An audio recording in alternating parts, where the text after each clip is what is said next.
Greetings, everybody! Welcome, one and all, to the first ever episode of our new podcast type thing of Dungeons and Dragons Behind the Screens, where we look in our player handbooks, underneath our character sheets, and in the bottom of our dice bags for any interesting bits of information about our campaign or the wider D&D world. It's going to be quite casual. It might change format depending on how things go. But we're just going to, you know, hang out, chat. If you've got any questions, let us know. But I'm currently joined by the fabulous Trelawney, as you can see there. Hello, bud. But also a new face. Not a new name. It's Andy Pants. Hey. Hi. Andy Pants has been looking after the wiki for quite a while. So I thought it'd be good to have her come, you know, chat. You're like the Dungeons historian. Yeah. If we have any historical questions, then you'll be able to answer Archivist. all of them better than anyone. Yeah. The scribe. Yeah, exactly. And then, yeah, Sam and Lucy, that way, will hopefully join very shortly. And then, yeah, maybe in future episodes there'll be different people. We'll switch it up. It means we can still chat about D&D things when not everyone's available to play. It'll be good fun. And it's annoying me that I shuffled around the cameras, but they're not quite centered, so I'm just going to move. There we go. I think that's fine. Yeah. Nice. Gotta get it right. Love it. Yeah. Well, welcome everybody. How are we? How you been? What you been up to? Yeah. Cleaning the house. Fun. Nice. Yeah, no, not much. I've just been up to. I've been doing a lot of writing recently. I've been looking a lot into like wacky character builds and like trying to come up with like character ideas and like just getting like, I don't know, things that probably usually wouldn't fit and trying to make them function within the rules. That It's just sounds like fun. yeah, it is. At least for me, it's character creation is probably the most enjoyable aspect of D&D for me personally. I love it. That's cool. I think I have like a bajillion character sheets like that I'm probably never going to use, but I always look for like, do you know, they just stack up and I've got like loads of options. So it's like it's part of the reason as well, I think, why I'm like not so attached to character death. Because I can just cycle through characters because I've got loads of them that I'd be more than happy to play. But what about all the Like, growth that you've done as a I broke it by character? Yeah, hey, hello. Hey. Welcome, Sam. Hey. Hi, Sam. Greetings, Hello. Sam. I'm just quickly going to get my camera on for you. Sure, I'll have to rearrange everyone's camera. And then- again then- when Lucy and then joins. do it again. But that's fine. Yeah. There you go. There's me. Hi. How have you Hello. been, Sam? What have you been Hello. up to? Hi.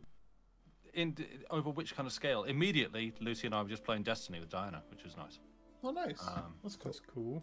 Yeah. Gotta find the right Um, window. Hang on. Oh, no. Further afield, I not been up to too much really. Just sort of getting on with various small bits and pieces. Cool. I guess. Yeah. I brought dice just in case, you know, there's any kind of That's sudden good. roll for initiative.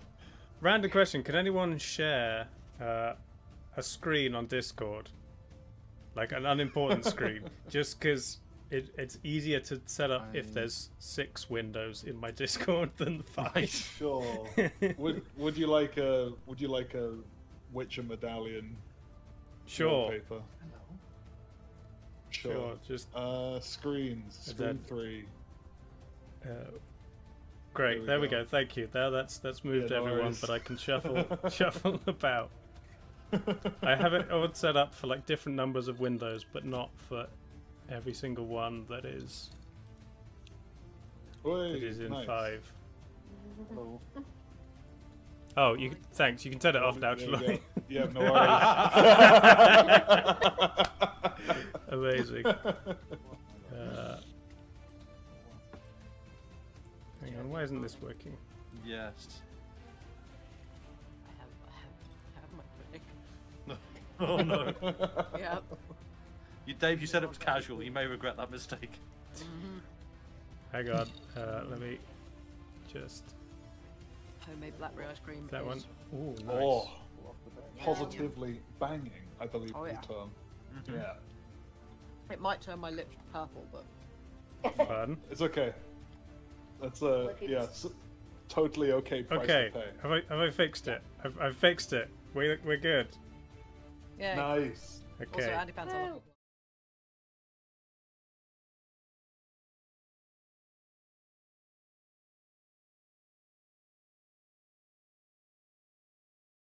I switched to big Andy Pants.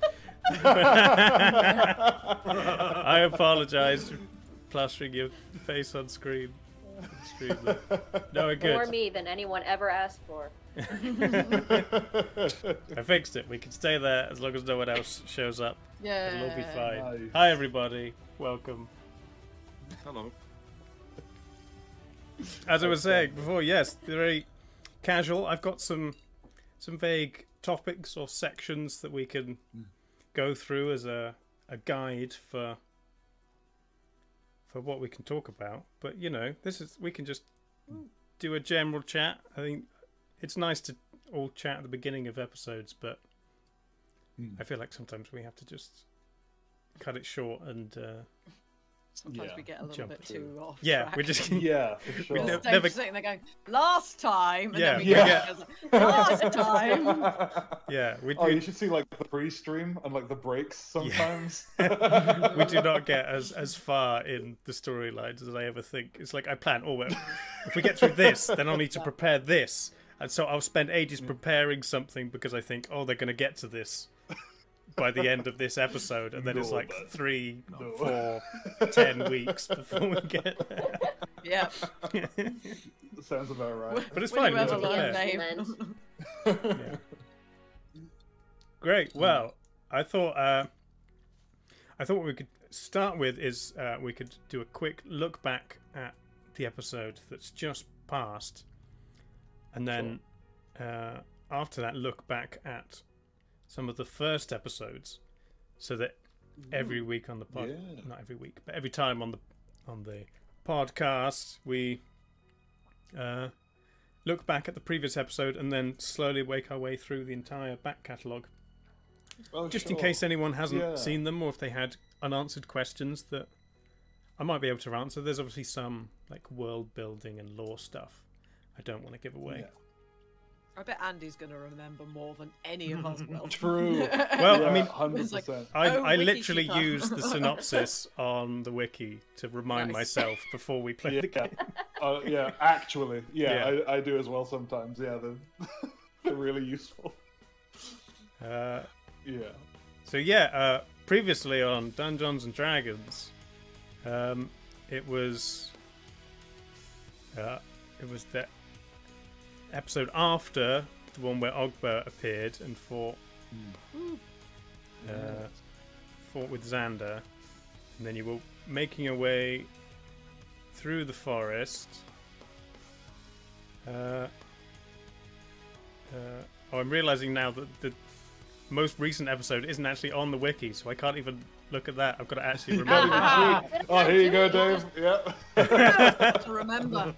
Wow. Gotta So remember, yeah, use we got your you here to DM shame memory. you. Yeah. No. Oh. Now I've got to actually think about it. You do so diligently. What yeah, did you happen? could just. I thought I was up to date. No, that's fine. I Outstanding. mean, Or is this going to be the nightmare scenario where you have done that, but you've missed one somewhere far back, and so the Oh, numbers no. are out. It's like, Oh Yeah. no. it says Oh. 38, and it was 38. no, it's Oh. it is Although I'm 38, getting- but 37 is the most flashbacks to, recent like- one on the wiki. Yeah. Night. I'm getting flashbacks to my statistics exams where like I'd have data sets and like each individual there'd be like 100 entries and then like cataloging it manually and being like, wait, it's like 1 or 2 out. Why? Oh Like, no. I'm on 100.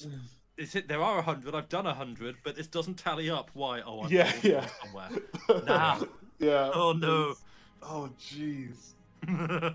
Yeah. Uh, Oh man. Did I not add it to the? I might not have added it to the. have you done it, but it's not appearing on the I'm wiki? Is that the problem? Sure, it's there. I can send you the Google Drive. It's fine. I remember.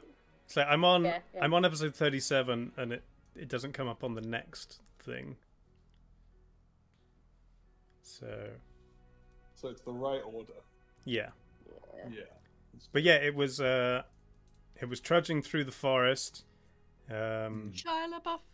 Yes. Sorry, had to. In a one-horse. Oh, there's a link on Discord. Is it just the page isn't linked? The Yeah, page is yeah. linked No, I weirdly. added it, but I didn't update the thing. Ah, there we go. I Lovely. see. Thank you. They've very saved. He much. doesn't have to Yes. Yes, it was after the duel. They walk along. It was always concern about Xander because he went a bit Oh yeah, it was quite a role. dark mode. Yeah, it was really Yeah. fun roleplay. Xander on dark That- mode. Yeah. How to turn Xander onto light Grim. mode? Oh, there's something for it here. Yeah. Buried in the settings somewhere. Yeah, Yeah. just click Yeah. the little carrot icon. Yeah. Can we reboot him to factory settings? He's got, no, the manual's got to be around somewhere. It must be. Where's the box that he came in? We've already put it with Yeah. that. How to reboot your halfling. Exactly. Warlockmanuals.com. Yeah. Yeah. Yeah. True. It's, So yeah, it's it was- manufacturing. The first half was like everyone paired up. So Magpie and Oh yeah. Xander were having a deep conversation. Well, Ogba about as deep and as we can get. Baracus were talking. I think Stone and Thule were just kind of awkwardly walking. Oh yeah. Yeah. Just walking along going.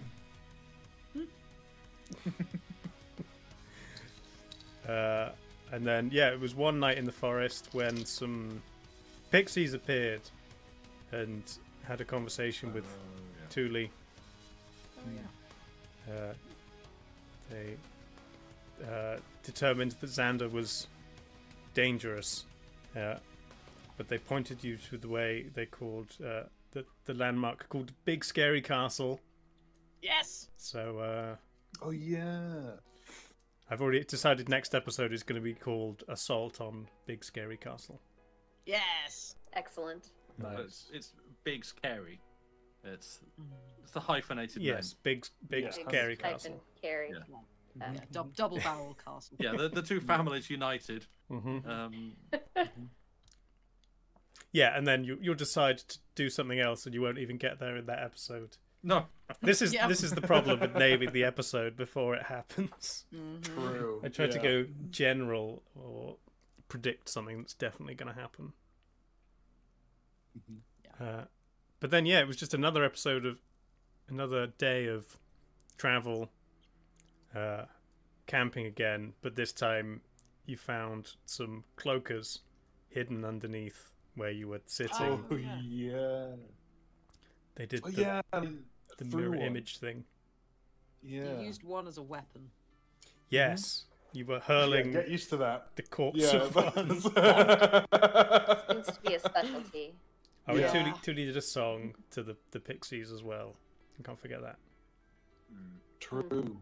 Yeah. important bit of lore. Mhm, Yeah. mhm. But yeah, you fought 100%. and then won Yay. and Yeah. carried on. So yeah, it was. I always feel like it's a good episode when there's like backstory and role playing, and then also some fighting.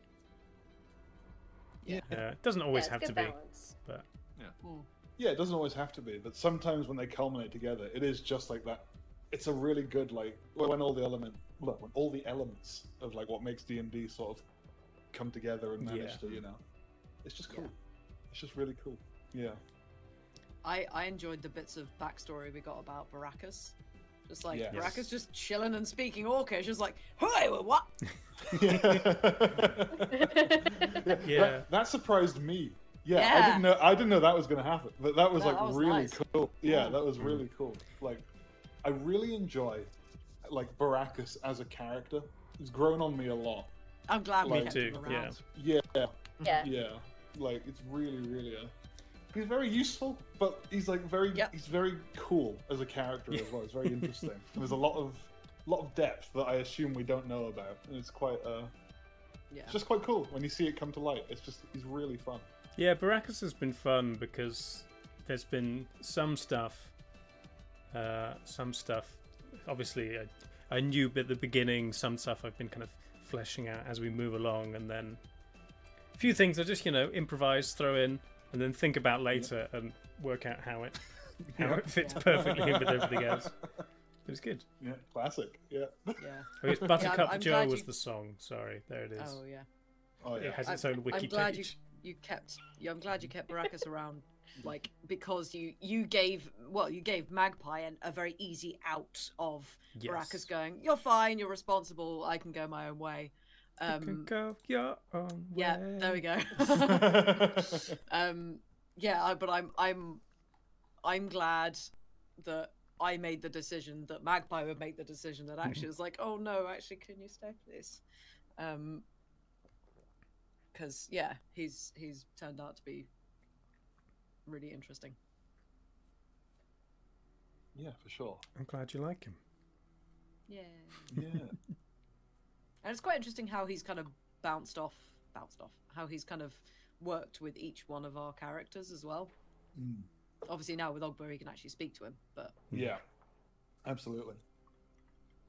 Yeah, it's cool. It is cool how he's managed to, like, on some level, sort of build some kind of relationship with, like, each individual, player character. Yeah, some obviously more than others. Yeah. But it can be quite tricky. Like, I mean, from experience as a DM, it can be quite tricky with, like, DM NPCs like that to make them feel kind of a part of the party. Do you know what I mean? And, like, I feel like you've done that quite well, actually. I think Baracus, like, blends into the part, like, really nicely.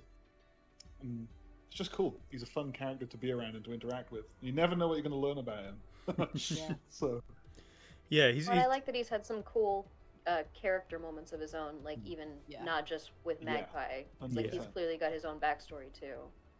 he's definitely been humbled since first arriving, in that he's built as like a protection paladin where he can, like, jump in and take hits for other people, which is obviously what he did for Magpie in the first few fights. But then he just kept getting completely wrecked, and everyone else was fine, and he'd be the only one who needed anything. So he's kind of lent slightly away from that, seeing that you can all take care of yourselves, and he's just trying to kind of contribute on his own merit instead of being the protector that he's used to being. Yeah. Which I think is also like, is also kind of helping Magpie develop a bit as a person as well, because she doesn't want that. She doesn't want the overprotectiveness, and if someone's going to be very protective of her, she's going to just regress into their rebelliousness. Don't want to be anything to do with that. But now that Baracus is just slightly kind of stepping back and actually taking care of himself rather than her, she's actually starting to develop a bit more, I feel. Nice. Well, unless anyone has any other questions or things about the most recent episode, we can look back into the past. Let's do the time warp again. Yes, we can look back at the very first episode. We could even look at episode 0, which was God, I can't even remember. That was Character character creation. character creation. Yeah. Yes, I've even got. We go over here and you look on screen. I've got. This is what we all look like during the first, the first episode 0 character creation. Oh, wow. When was that? This was April 4th. I need to add years to these, but it's 2021 April. Wow. So yeah, I forgot I used to Exactly the same. I try to wear this dark hood every Oh, yeah. episode. But it looked so I was weird wearing because a it was on top of my headphones, so it just looked like I had a massive head. You look a little bit like Dark Helmet from Spaceballs. Yeah. Yeah. Oh yeah. Yeah. I Oh. would have been wearing a hat because at that point I think my hair was Oh, yeah. probably down to my shoulders. Yeah, you Oh, still had wow, really yeah. long hair at that point. Blimey. I'd not had a haircut since some months before the start of lockdown. Mm-hmm. Like mid to late 2019, Yeah. I think was when. Oh, there we go. Let's bring this back up. You're right. Yeah, that's. Just noticing you've got like the exact same cushions behind you. You haven't changed the Oh no, background at all. no, I am missing one cushion. There used to Okay. be some tartan ones which have been my parents decided they wanted those. So they have them now, even though they're mine that I bought with my own money. But apparently the color scheme fits their bedroom better. Amazing. So I am a cushion down, but yes, I'm a creature of habit. Everything stays the same. Yeah, Yeah. that's fair. And then I think I'd forgotten that Andy wasn't there for the character. Oh, was he not there for the creation. Oh yeah, because Xander just sort of turned up. Yeah, that's right. Well, yeah, in between Yeah. episode 0 and episode 1, we had like an off. Oh, we did the we mini had a ones. couple of didn't we? off-stream Yeah, that's it. ones where Yeah. Stone, Magpie, and Douglas were Mhm. on a ship traveling over, and I think you got Douglas attacked got by put like a into sea death hag saves. or something, Yeah, Yeah. yeah. It was like a Oh, big yeah. old sea beast or something. Yeah. Yeah. and then Yulna and Xander were traveling by like horse and cart down from the north with some traders, and they got attacked by, I think it was just brigands, and they just kind of schooled them and sent them on their way. And then Nice. during the first So episode, we is when we got met the Bucket. cool fight then. Yeah, 100%. Yes. Yeah, absolutely. Yeah, because this is when we were using tabletop sim. Tabletop. and Yeah. all the little cards. I found several different like role-playing maps for tabletop sim, and I started picking bits that I liked from different ones. But the main piece was like this table where you could change the map in the middle. Yeah. And then it was just like Oh, other- wow! I bits. just saw in the background of my camera. On the windowsill, I had Yeah. that red thing in my motorbike helmet. Oh wow. And that was I must have been working on the farm, and Yeah. my mate, my coworker, used to give me rides home, like to and from work, like on the back of his motorbike through the lanes. Oh yeah, because wow. you start. That was. I think you ages start ago. with the flag up, and then it falls down at some point during the. Yeah. Yeah, it that's falls it. down Yeah, at some yeah. That was before I got the Sorry, technique. Wales. Yeah, it's down at the moment because I've got brewing stuff behind me, Yeah. so it's like, so I don't have it up at the moment, but it's about. Don't worry, Of it's course. kept in a safe place, of course. Yeah. Yeah. But that's cool. It's interesting to see how some of us have changed and some of us not. Yeah, I've Right. got the same shelves behind me. There's slightly more on them now, but I had shorter hair with the shaved sides, bigger beard. Yeah, and longer. I had like more voluminous hair. My Yeah. beard's actually Beard's- about the same. Beard looks the same. Yeah, We that must was have before I grew have it. some of the episodes that still had Sam with long hair. There must be. I might have tried hiding it under a hat. Yeah, at well, every we can look. opportunity. Did you? Everyone say bye. There you go. This is all waving. You get slightly more.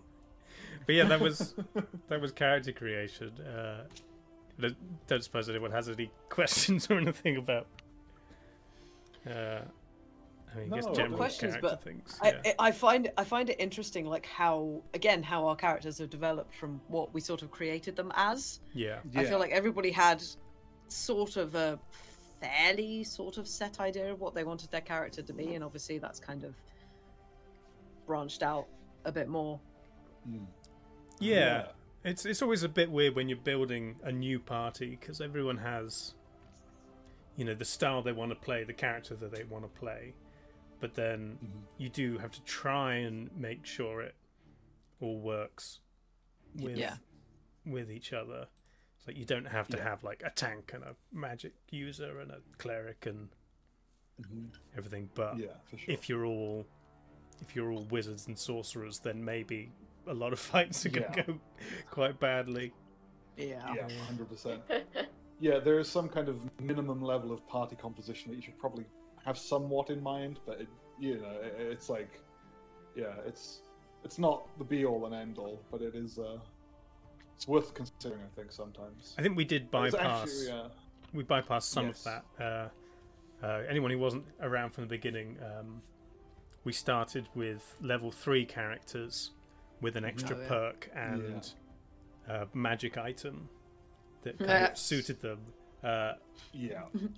So obviously, Bagpies was the Suited wand them. of wonder, which was the Yeah, best 100%. decision I ever made. Oh, absolutely. I love the fact it suited them, and I nearly TPK'd in the first, or not the first episode, third Yes. episode, whichever it was. Yeah. Well, that's not that was what I was trying to avoid by starting at level 3, where you don't start where everyone's got like 6 hit points and you can easily Yes, just be but wiped then you out. gave me a yeah. wand of wonder that could cast fireball, and I cast it in an enclosed space. Yeah. What's interesting, the fact that it's still useful, like seven true. levels Yeah. after. Yeah. Yeah. That's why I've kind of tried to keep hold of it, because, like, I mean, to be fair, it's what, 7 charges? I think it's got. Yeah, So, and to cast it 7 times in one battle, when actually I do want to be doing some damage to actually help the rest of the party. yeah. You That's could just kind be of buffing, healing, buffing whoever you're fighting. Yeah. So yeah, like it casting it 7 times in one day is quite hard, Yeah, unless you just want to go complete chaos wizard. Yeah. But yeah, I really like the fact that it's still delivering. yeah. Well, the other items were, I've got it all written down. So it can, Father Buckets was obviously his bucket, which had Yeah. special abilities. Yuna got her Medallion of Thoughts, which I think was yeah. lost Yeah. with her. We didn't recover that. Yeah. Douglas had his all-purpose tool, Yeah. which It could was cast really useful. heat metal Very and be handy. Yeah. any set I can- of tools. And I think it can be any cantrip as well for like 8 hours or something like that. Oh yeah, Oh, yeah. Conjure a less amount. Yeah, yeah. It's really cool. It was so good.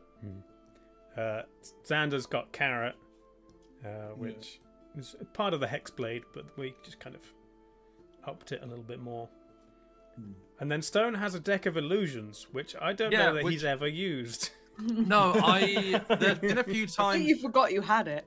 No, I might have done. I don't know. I remember there was a point where like Magpie had like a magical deck of cards, and I was like, oh yeah, I got one of those too. But I've never really had an opportunity that I felt like, oh yeah, I should use that for this, or Yeah. I've been about to and like the fight's ended or the encounter's like been resolved some other way. I'm like, well, I'll put that away. It's my Chekhov's deck of cards. Yeah.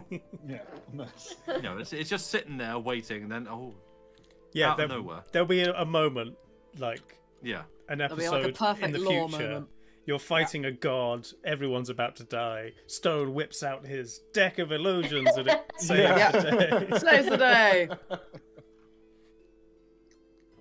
It's a dinosaur. Like, yeah. Essentially, that's what happens, yeah. Yeah. So yeah, episode 1, everybody arrived in Westerhaven. Just kind of... Oh yeah, there's Sam's long hair. There he is. He's not going to have this episode. Hey! Wow. Hey, Yeah, look at it go. You just look like you belong in a metal band. Yeah. Yeah, a little bit. It was so long. Yeah. I think the longest it got, it was probably almost the length of mine. It was like yeah, It looks pretty long, yeah. He's kind of It punches was- on it his was- shoulders. quite impressive. I mean, to If I could derail it grade- into hair talk. It was like literally the longest I had ever gone without getting it cut. So Yeah. I think it did hit like a point where it wasn't getting longer because Yeah. it'll do that for me. But yeah, it was easily like sort of below shoulder length. There was a lot. Yeah. And this is because, it grew a little bit before, and then over lockdown, where you couldn't go and get a haircut, and then we moved, and then suddenly I'm in a new place where I don't know the hairdressers, and so it's like, well, now I have to find somewhere new, and it turns out there's actually a very good place in town. There's a lot of places in town, but this one I like. Oh yeah. And so, yeah, and eventually I had a haircut, but it was extremely long for me. I am definitely not trying to see if I still have the picture of where I basically gave you a half up, half down, almost Viking hairstyle, which actually kind of suited you at the time, but it was that long I could do that with. Yeah. I don't know if I have the picture anymore. So. I will probably have it on my phone somewhere. Yeah, you probably will. Oh well. Yeah. So yeah, first episode, I had a whole long speech about background, which is all entirely on the wiki. If anyone wants to go read it again. See, is there anything that I've completely forgotten about as part of the lore? I don't think so. It's easily done. Yeah. It's definitely. Yeah. It's like. Prince Tara, King's oldest brother. Blah blah blah. Oh yeah, one of the moons is like a broken moon. I sometimes forget that. There's two moons, and one of them is the bigger one is kind of cracked, and there's just like pieces that float along with it in its orbit. Oh, that's cool. That's cool. Yeah. And then it just kind of sets the scene and tells you what day it is in the calendar. Because I have made a whole calendar with special events and things on it. However, I'm not 100% sure what day it is currently. I was going to say, how well have you managed to keep to that? I'd have to go back in and track it. When we were playing in Tabletop Sim, there was a little calendar on the table, and every time I'd say, handy. You'd slept for the night, I'd move the counter on. But now it's been a bit of a while since then. Time's got a little bit weird. You just need to pick a day and go, here's where it is. Yeah, I know roughly when it is, so I can pick. Yeah. I could pick the next big event of the calendar and say, this happens when you're in this place, and then start again trying to check. Yeah. From then. Yeah, for sure. Well, it's cool. Yeah, having a calendar like that's really interesting. Just keeping track of it as well separately. It's I think that's something that's often overlooked. I don't know. I don't know if I know many DMs that do that. I don't do that. It's pretty interesting though. It can give you lots of weird ways of or really interesting ways of setting up like you say cool special events and stuff that you could make use of and Well, we started really on the day after the Laurels of the King, just a celebration of the king, and then at some point the next event was the Song of Severance, which is the first day of Auburn-spell, which is autumn, and that happened whilst you were in a town. I don't remember which one. So Wasn't that the one with the murder village? Yeah, I was gonna say, was that yeah. So yeah, that's, and then we're just kind of in the middle of Auburn-spell now, maybe coming towards the end of the second month, so there is some stuff coming up that, depending on where you are, maybe we'll cozy times. And yeah, it's not so set in stone that if I want to move an event, I can. Yeah, just for sure. And then put it whenever. Yeah, having that skeletal structure can be quite useful, I'd imagine. Yeah.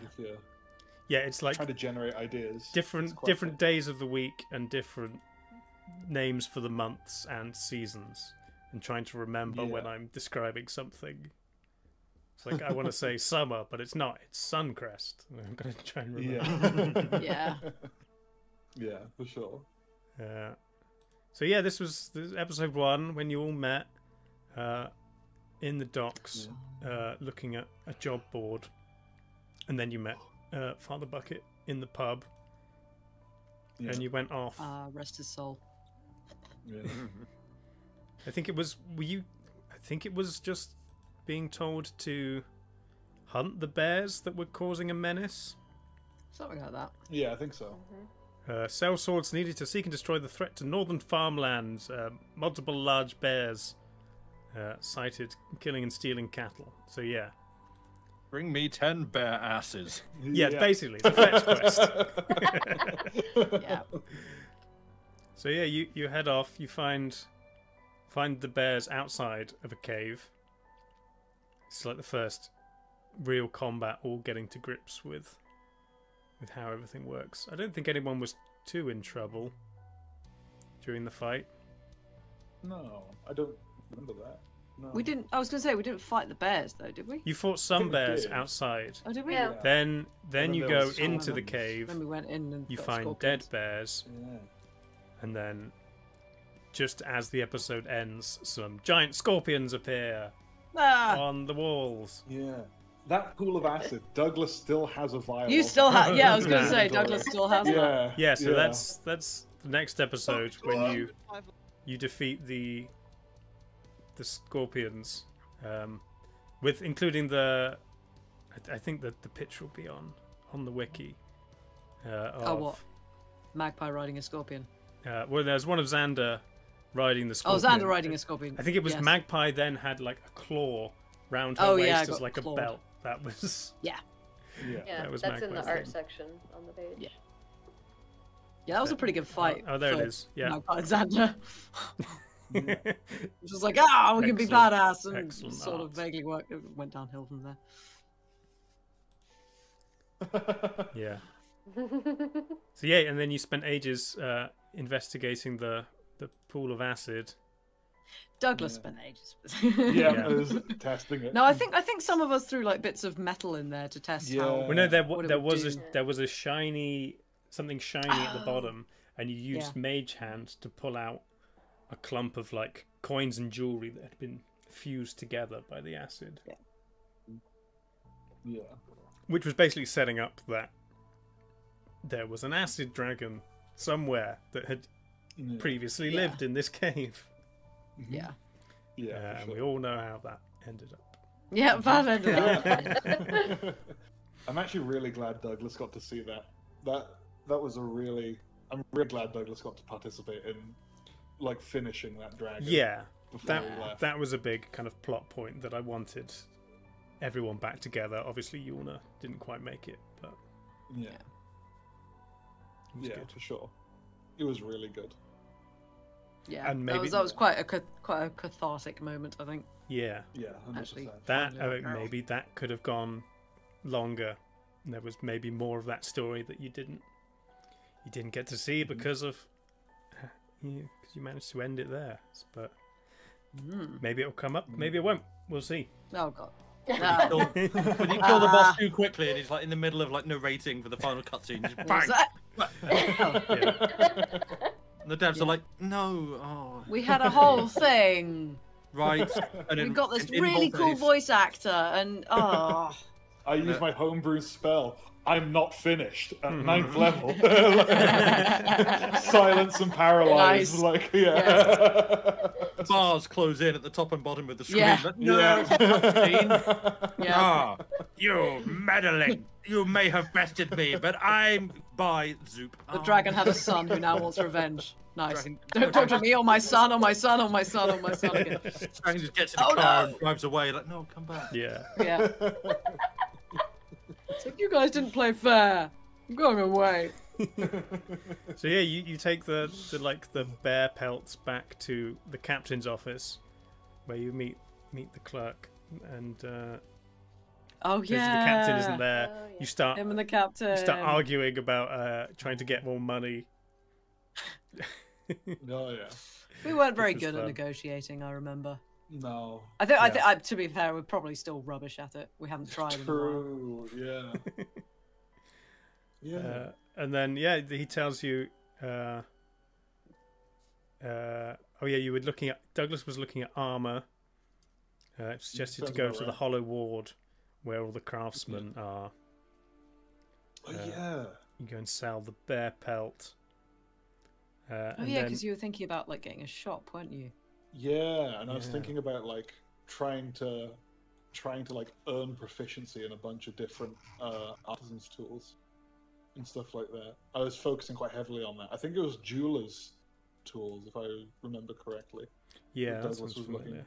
I think so. Yeah, and it was that was interesting. Yeah, because I felt like I wanted an occupation, like something for Douglas to do outside of combat, and like I wasn't quite sure. With like a home At the base to time. go back to the shop and Yeah, sell your exactly. Yeah, and like it would fit thematically with a tinker as well to have like a, to have like a kind of shop like that. Hmm. But like, yeah, it was definitely sort of like a springboard point for me for kind of figuring out how I wanted Douglas to develop. It was Yeah. interesting. I really liked Westerhaven. It was good. and you could never Until go we back. completely, Until- and completely destroyed the damn city. Yeah, shame. Oh. Yeah.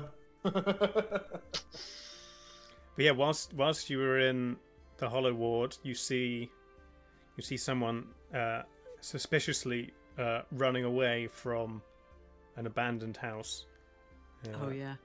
And Xander grabs him. Oh, and Xander terrified the living Yeah. daylights out of him by Yeah. thunderstepping. Bam! Hi! And then you decide to go and look inside the creepy haunted house, I really enjoyed that. which is I the really next enjoyed that episode. episode just because of the That was pure cool. chaos of that thing. It's like there's nothing here to hit, but we're definitely gonna try. Yeah, here we go. This is the inside of the spooky, smoky, haunted house. Yeah. And you discover. This is the one where we streamed it from the Airbnb we were staying at because we were writing the Oh, yeah. album. Oh I've got, wow. Meanwhile, I'm down teacups at behind me. John's headquarters. Yes, Sam's. Oh yeah, you were looking down at the after studio others. then, weren't you? Yeah. But yeah, you find there was like a periscope in Oh, yeah. your grandfather Yeah. clock. Milton? Yes, I think it That was sounds melted. right. Yeah. You like rip it off and just I think maybe Father Bucket just destroyed it or something. I don't remember. Oh yeah, Father Bucket was just hitting walls and floors rather than anything. Yeah, and then you take a while to discover the trapdoor, which I don't think you found the mechanism for it. You just like ripped it up and I guess Yeah. I think it was just a strength check, wasn't it? Just Sounds like about Yeah. right. Yeah. fine. And Yeah. Strength is good. Oh dear. Yeah. Going through. oh yeah, a ghost appears and starts whispering "die, die" to you. Yes. But you just ignore it because Douglas casted detect magic and learned that it was an illusion. Yeah. And our first encounter with, was it T.S. Ballsworth? Yes. Yeah, Oh no, sorry, it actually, might have there's a been. bit I missed. It's the first time the ghost appeared. You all rolled initiative. Magpie cast fireball. That's it. Yeah, she Yeah. did. Does significant collateral damage to everyone but Stone. Sets the I think, clock on Stone, I fire. think Stone was like standing far enough away. But just everyone. Yeah. I just remember Amazing. doing that and like rolling the dice and Dave going, "Oh." So, how close is everybody? And then there's the moment of, "Oh no, oh something bad's going to happen. Oh dear." Yeah, that was entertaining. It was really good. Yeah. But I love the fact that that was the first spell the Wonder cast, though, Yeah. because Yeah, then everybody 100%. thinks, "Oh wow, this is so cool and powerful." Yeah, because a wand Including of Magpie. fireballs is a thing, but that's not where Yeah. you go. No, Yeah. Well, the thing is, But like- it's like in my mind at least, canon, like Magpie doesn't or didn't at least know what this thing was. Yeah. Like she knew it was a wand, she knew it would cast something. She didn't know what though, and she hadn't tried it out until that point. Yeah. Did we ever come up with like an in-law reason of how you got it? Did you just like steal Yes. it? I did. I nicked it from my family's like arcane storage because I Nice. managed to break in. Excellent. And decided that as well as running away, I would steal some stuff of theirs. So Nice. I stole some jewelry, which I then tied into my scarf, and the Wand of Wonder, because it was like the easiest thing in the vault or wherever it was to nick. Yeah. And I thought, it's a stick, no one will miss it. So technically it still belongs to Magpie's parents. Yeah. Which is probably a bad thing. I think now that I'm remembering, there was some books on a table in the haunted house, and at least one of them had like some significant lore. There was something. Wasn't there stuff about? Did we just set them on dragons? fire or something? No, I think we read them. Didn't Let we? me. We read books somewhere. I think you looked at the It might have been. titles. It Yeah, might have been maybe in Fiddlefen's lair. I think we read some books. Oh, there we read some. Yeah. Yeah. Yeah. Maybe. Oh yeah, I've got a document called Haunted House Books. Nice. I don't know if you ever read them. Oh yeah, this was like partly I was writing myself, and then partly you can get like online tools for like making up lore and random stuff for Oh, nice. role-player games. So I was using some of that. There was one about books that was actually useful, and then other ones.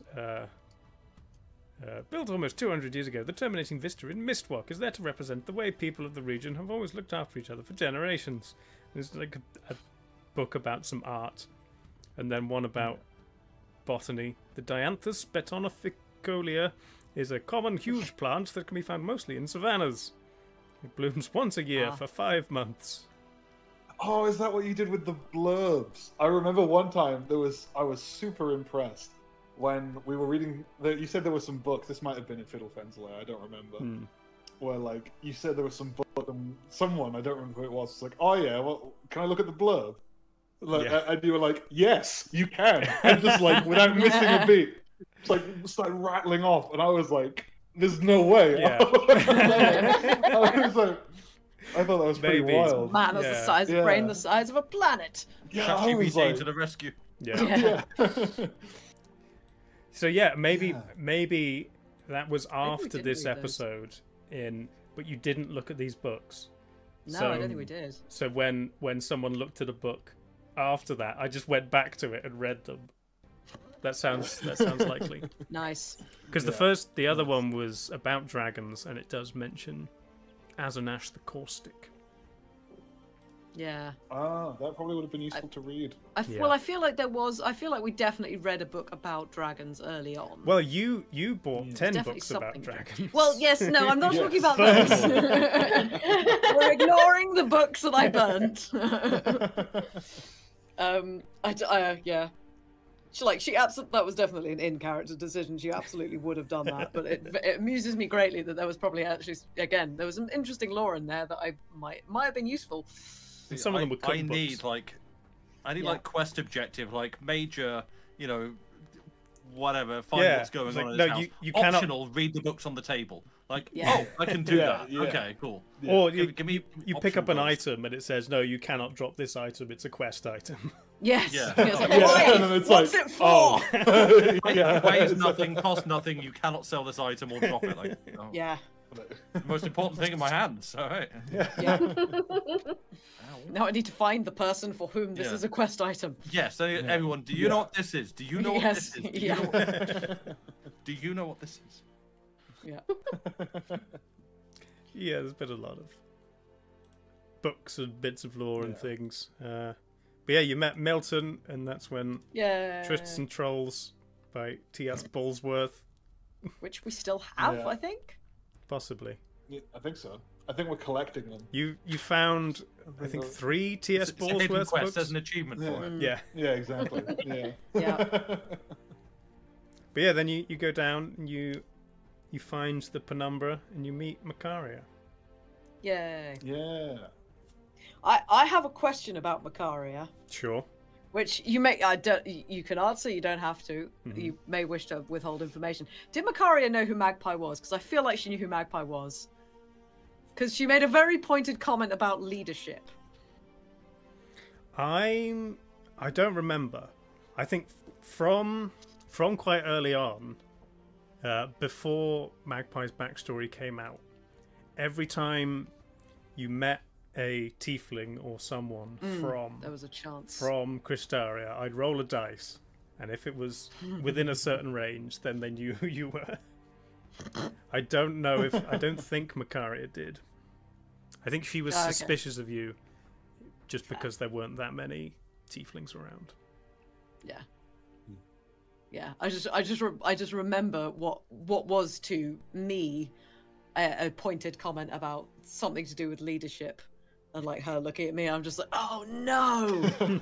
It's like, this is my backstory having to come out like the third episode in or whatever.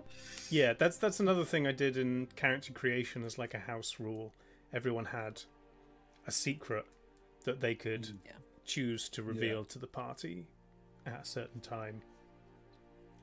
Douglas's was that he was missing an arm. I don't think the party ever we never found out. learned. Yeah, they never learnt that. No. Yeah. But obviously the players and the viewers did because you took off your armor on the skip. Stone, did your secret come out? I think at least part of it did to the viewers, not necessarily to the party. In conversation with Magpie, I remember told like you talking my about your backstory family. bit. We have like the backstory bit that you and I kind of had in beforehand, which I feel like I need to apologise for because I kind of just not Apparently done you've anything frozen at all. there. Yeah, by the I'm way. trying to fix it. Oh. Okay. Oh, okay. Yeah, like we had this sort of agreed upon backstory for Stone, and I feel like I've just sort of not gone anywhere near it, and I'm just sort of being like the hapless cleric instead, who's just there, sort of awkwardly trying to help out the party and sort of make up for some past mistakes they feel they have made. Is sort of broadly where that character goes, or has gone. Why is this camera not working? Yeah, it's also interesting as well because like it kind of makes you wonder about Stone a bit. At least it did for me. Like it's kind of like, how did this person get on this path? You know, and it's like that question, at least for Douglas, because Douglas is insatiably curious. I think when I was kind of in Douglas's headspace, that was kind of like a frequent thing that would pop up in his mind when interacting with Stone. Yeah. Was that this person seems very measured and very I don't know. It to Douglas it was a puzzle that he never kind of solved. It was like, you know, and it was interesting because it kept cropping up, and I thought it was a really I didn't know if that was intentional or not, or if that was just something that happened. I mean, full disclosure, at any point, I'm pretty much only ever playing some self-insert variant. Sure. So, what you get is, like, I don't know. I've yet to really get into the head of, like, this is a character, almost like this is a character that is far enough removed from my own personality and wants and choices to be another like compartmentalized character that I can play, and try and think as them. It's pretty much just like you're asking Stone what they want, and I'm just there thinking, I don't know what I want to do. Sure. So that's pretty much where any of that comes from. Which is where I think I'm starting to feel not that I want to like abandon them and make a new character, but I feel like I'm interested to try and make a new character that is actually, like, to my mind, sufficiently like well defined enough, like it with distinct from my own personality, that it's like something else that I can play. So yeah, I'm sort of curious to actually essentially give myself something that I can role play a bit more. Yeah, for sure. I think with D&D characters, you can never really separate them from yourself, though. No, Because not like completely. you still got to. It is still. You still group got to therapy. role play them, and yeah, exactly. It'll still be a facet of your character in some way. Yes. Yeah. Yeah, no, absolutely. Yeah. I tend to treat all of my characters as kind of like they have like an archetype, and then when I think about that archetype, I think as if I was the sort of person who was that archetype. Yeah. And then like, how would that look like? Yeah. And so like, and then like, take into account the backstory and like how would this shape me if this happened to me, and then like I kind of build it upwards like that, you know. Okay. So like yeah. So it is always kind of like a fragment of yourself, at least for me, but like I feel like they are distinctly separate sometimes. Yeah. You know what I mean? It's difficult to describe, but it's very interesting. I really like playing around with stuff like that. I think, like, one thing for me, like, when we were first making characters, and it was like, oh, cool, Goliath, yeah, that sounds sick, I'm going to do that. And then reading how, like, in, like, that their society, their culture in lore it's not, like, non-binary as standard, but it's like they don't have the same, like, their concepts with gender aren't, like, the same as ours. It's not like male do this and female do this. It's just, it is a lot more of like a kind of like I said, a non-binary approach. So that's where I feel like I and everyone kind of started off calling Stone them, using they them pronouns, and they would themselves. And since then, that's obviously very much drifted, and everyone just refers to Stone as him. And I guess partly that's I suppose the character is kind of very like masculine presenting, and also being played by me. It's like, okay, it's just a kind of a shortcut just to go to him. And so I have thought that actually I feel like, again, not that Stone was essentially a non-binary character, but that was like a part of like the race and like the personality that I was kind of interested in. I feel like another character that I make, I would like to actually be expressly non-binary. Just because I kind of feel like I sort of biffed that a little bit, and I'd like to have another go at actually doing it, getting it right. That's it. I mean, that's not just on you though. That's on the rest of the party. Yeah, 100%. Yeah. Remember and stick to it as well. Yeah, and I guess if you think Stone is the kind of character who wouldn't call people on using the wrong pronouns, then maybe that plays as well. Just sort of go with it and be like, I guess if that's what I am to you, and that's kind of how I felt about it. Really, that it's not, because it's like an outward perspective. It's like, I as the character don't see you as male or female. I just see you as person. And so, but like coming back the other way, it's like if you see me as that, then I guess cool, that works for you, I suppose. So that's kind of how I've sort of, I guess, worked with it in my head. But yeah, I feel like for someone else, I'm like, good grief. I feel like for another character, I kind of want to be like, and this is who they are. But that's just me sort of. Yeah, it's interesting. Like, it's cool how like you could also flavor that as well to be like in what. So like if there are like multiple cultures that tend to prevail that have like sort of more defined sort of gender roles or kind of gender categories, then like simply being undefined might be unusual. And so it might be the case that like the characters in world like are just not used to that. And so like and if, like you say, if Stone's not the sort of person to articulate that, then you could very easily flavor it as something like it's just not something that's occurring to people, and then the moment it's corrected, then it would be like, I see. Like people just didn't realize that was a that was a cultural aspect of Goliaths. Yeah. And so like there's lots of really interesting flavor ways that you play with that, or like so you could even course correct if you wanted to, if you see it as a course correction that needs to happen. Like you might not, but I don't know. Interesting.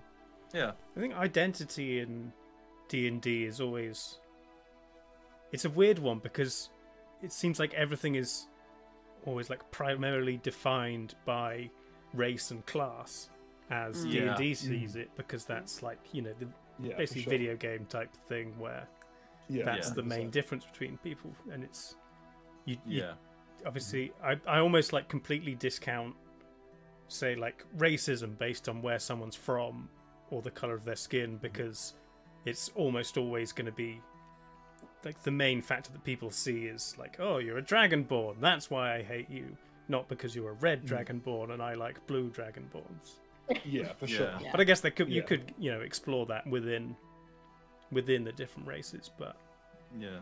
it's almost like your racist xenophobes are always gonna zero in on like the lowest common denominator, which is the thing most they see, obvious which is differences, horns and a yeah. tail. Yeah. Yeah. Yeah. Yeah. I'm Yeah, kind of for sure. surprised that we, apart from the racist murder cult, we haven't. Which True. it's like, Yeah. I guess that's kind of a big thing, but in general, like we haven't. Apart from that. Yeah, apart from that whole thing. Yeah, Apart from Just, that. putting And, that and aside, actually, yeah. and actually now realizing that we haven't actually interacted with that many people. No. We haven't as a party. It feels like at least encountered a huge amount of things like racism and stuff. Given that there's not a single human among us. Yeah, true. Although, mind you, I guess yes, we've like Westerhaven. We weren't exactly treated particularly well. True. Skip, it seemed that sort of everybody was there, so it was a lot more free. There was the murder cult. There was the Madmoth, which Gnome Town. Yeah. just Yeah. Gnome Town, just gnomes. Yeah, Gnome Anyone Town. of any race that Yeah. wasn't a gnome was kind of unusual. Yeah. Not a But also they goblin. kind of liked us because we participated in their thing. And then the Dragon Town that we freed from the dragon. Yeah. So we kind course of they did a liked good you, thing yeah. there. So I suppose, yeah, we haven't really had any normal interactions with people. Yeah. Yeah, it's absolutely something that I've been interested from the beginning to explore, Yeah. and there might be something relatively soon that. Oh boy. Wow, spoilers. Yeah, I mean, I maybe. feel like Ogba is going to be an unusual sight, but I don't know if his size and just his appearance would keep just passively intimidate people into like. Yeah. I I think don't anyone know. would want It's to pick a tough fight with him. Yeah, possibly not. But you never know, like, there's been instances that I've seen in real life where, like, being the biggest and strongest person in the room actually makes you a target for for people trying to prove something, you know, and stuff like that. And so, like, you never know. Like, it could always, like, it could always do something like that could crop up, you know. Well, since the world was created by me. I'm God. Yeah. No, since the start, I've been. In the beginning. There was Dave. Yeah, Was And the Dave- D&D 5th edition manual. yeah. Yes. Yeah. Dave saw this and saw that it was good. But yeah, everything's always been like separated. You've obviously got the Mick Lee cosplay. Thanks for the follow. We can actually shout out follows because we're not playing the game. Yeah. Yeah. What they're saying, yeah, everything's kind of segregated in that you've got like the human empire, which is the largest, which you have some integration, but it's still mostly human. The elves have their own island away from everything. The dwarves have their mountain kingdom, and then Kristaira it's kind of everyone else, but there's still like some separation between tiefling and dragonborn. But yeah, it's always been a little bit more race divided than it could have been, because I did want to like explore the kind of things that, you know, are tough to explore in real life, but maybe looking at them through a fantasy lens, it's maybe a bit easier to come to some kind of sense of it. Yeah. And I always thought that, like, in terms of if you're gonna pick one D&D race to be like the colonial in charge, basically the white people, it would be the humans. Sure. So Yeah. Yeah. Yeah, that checks out. Yeah. Yeah.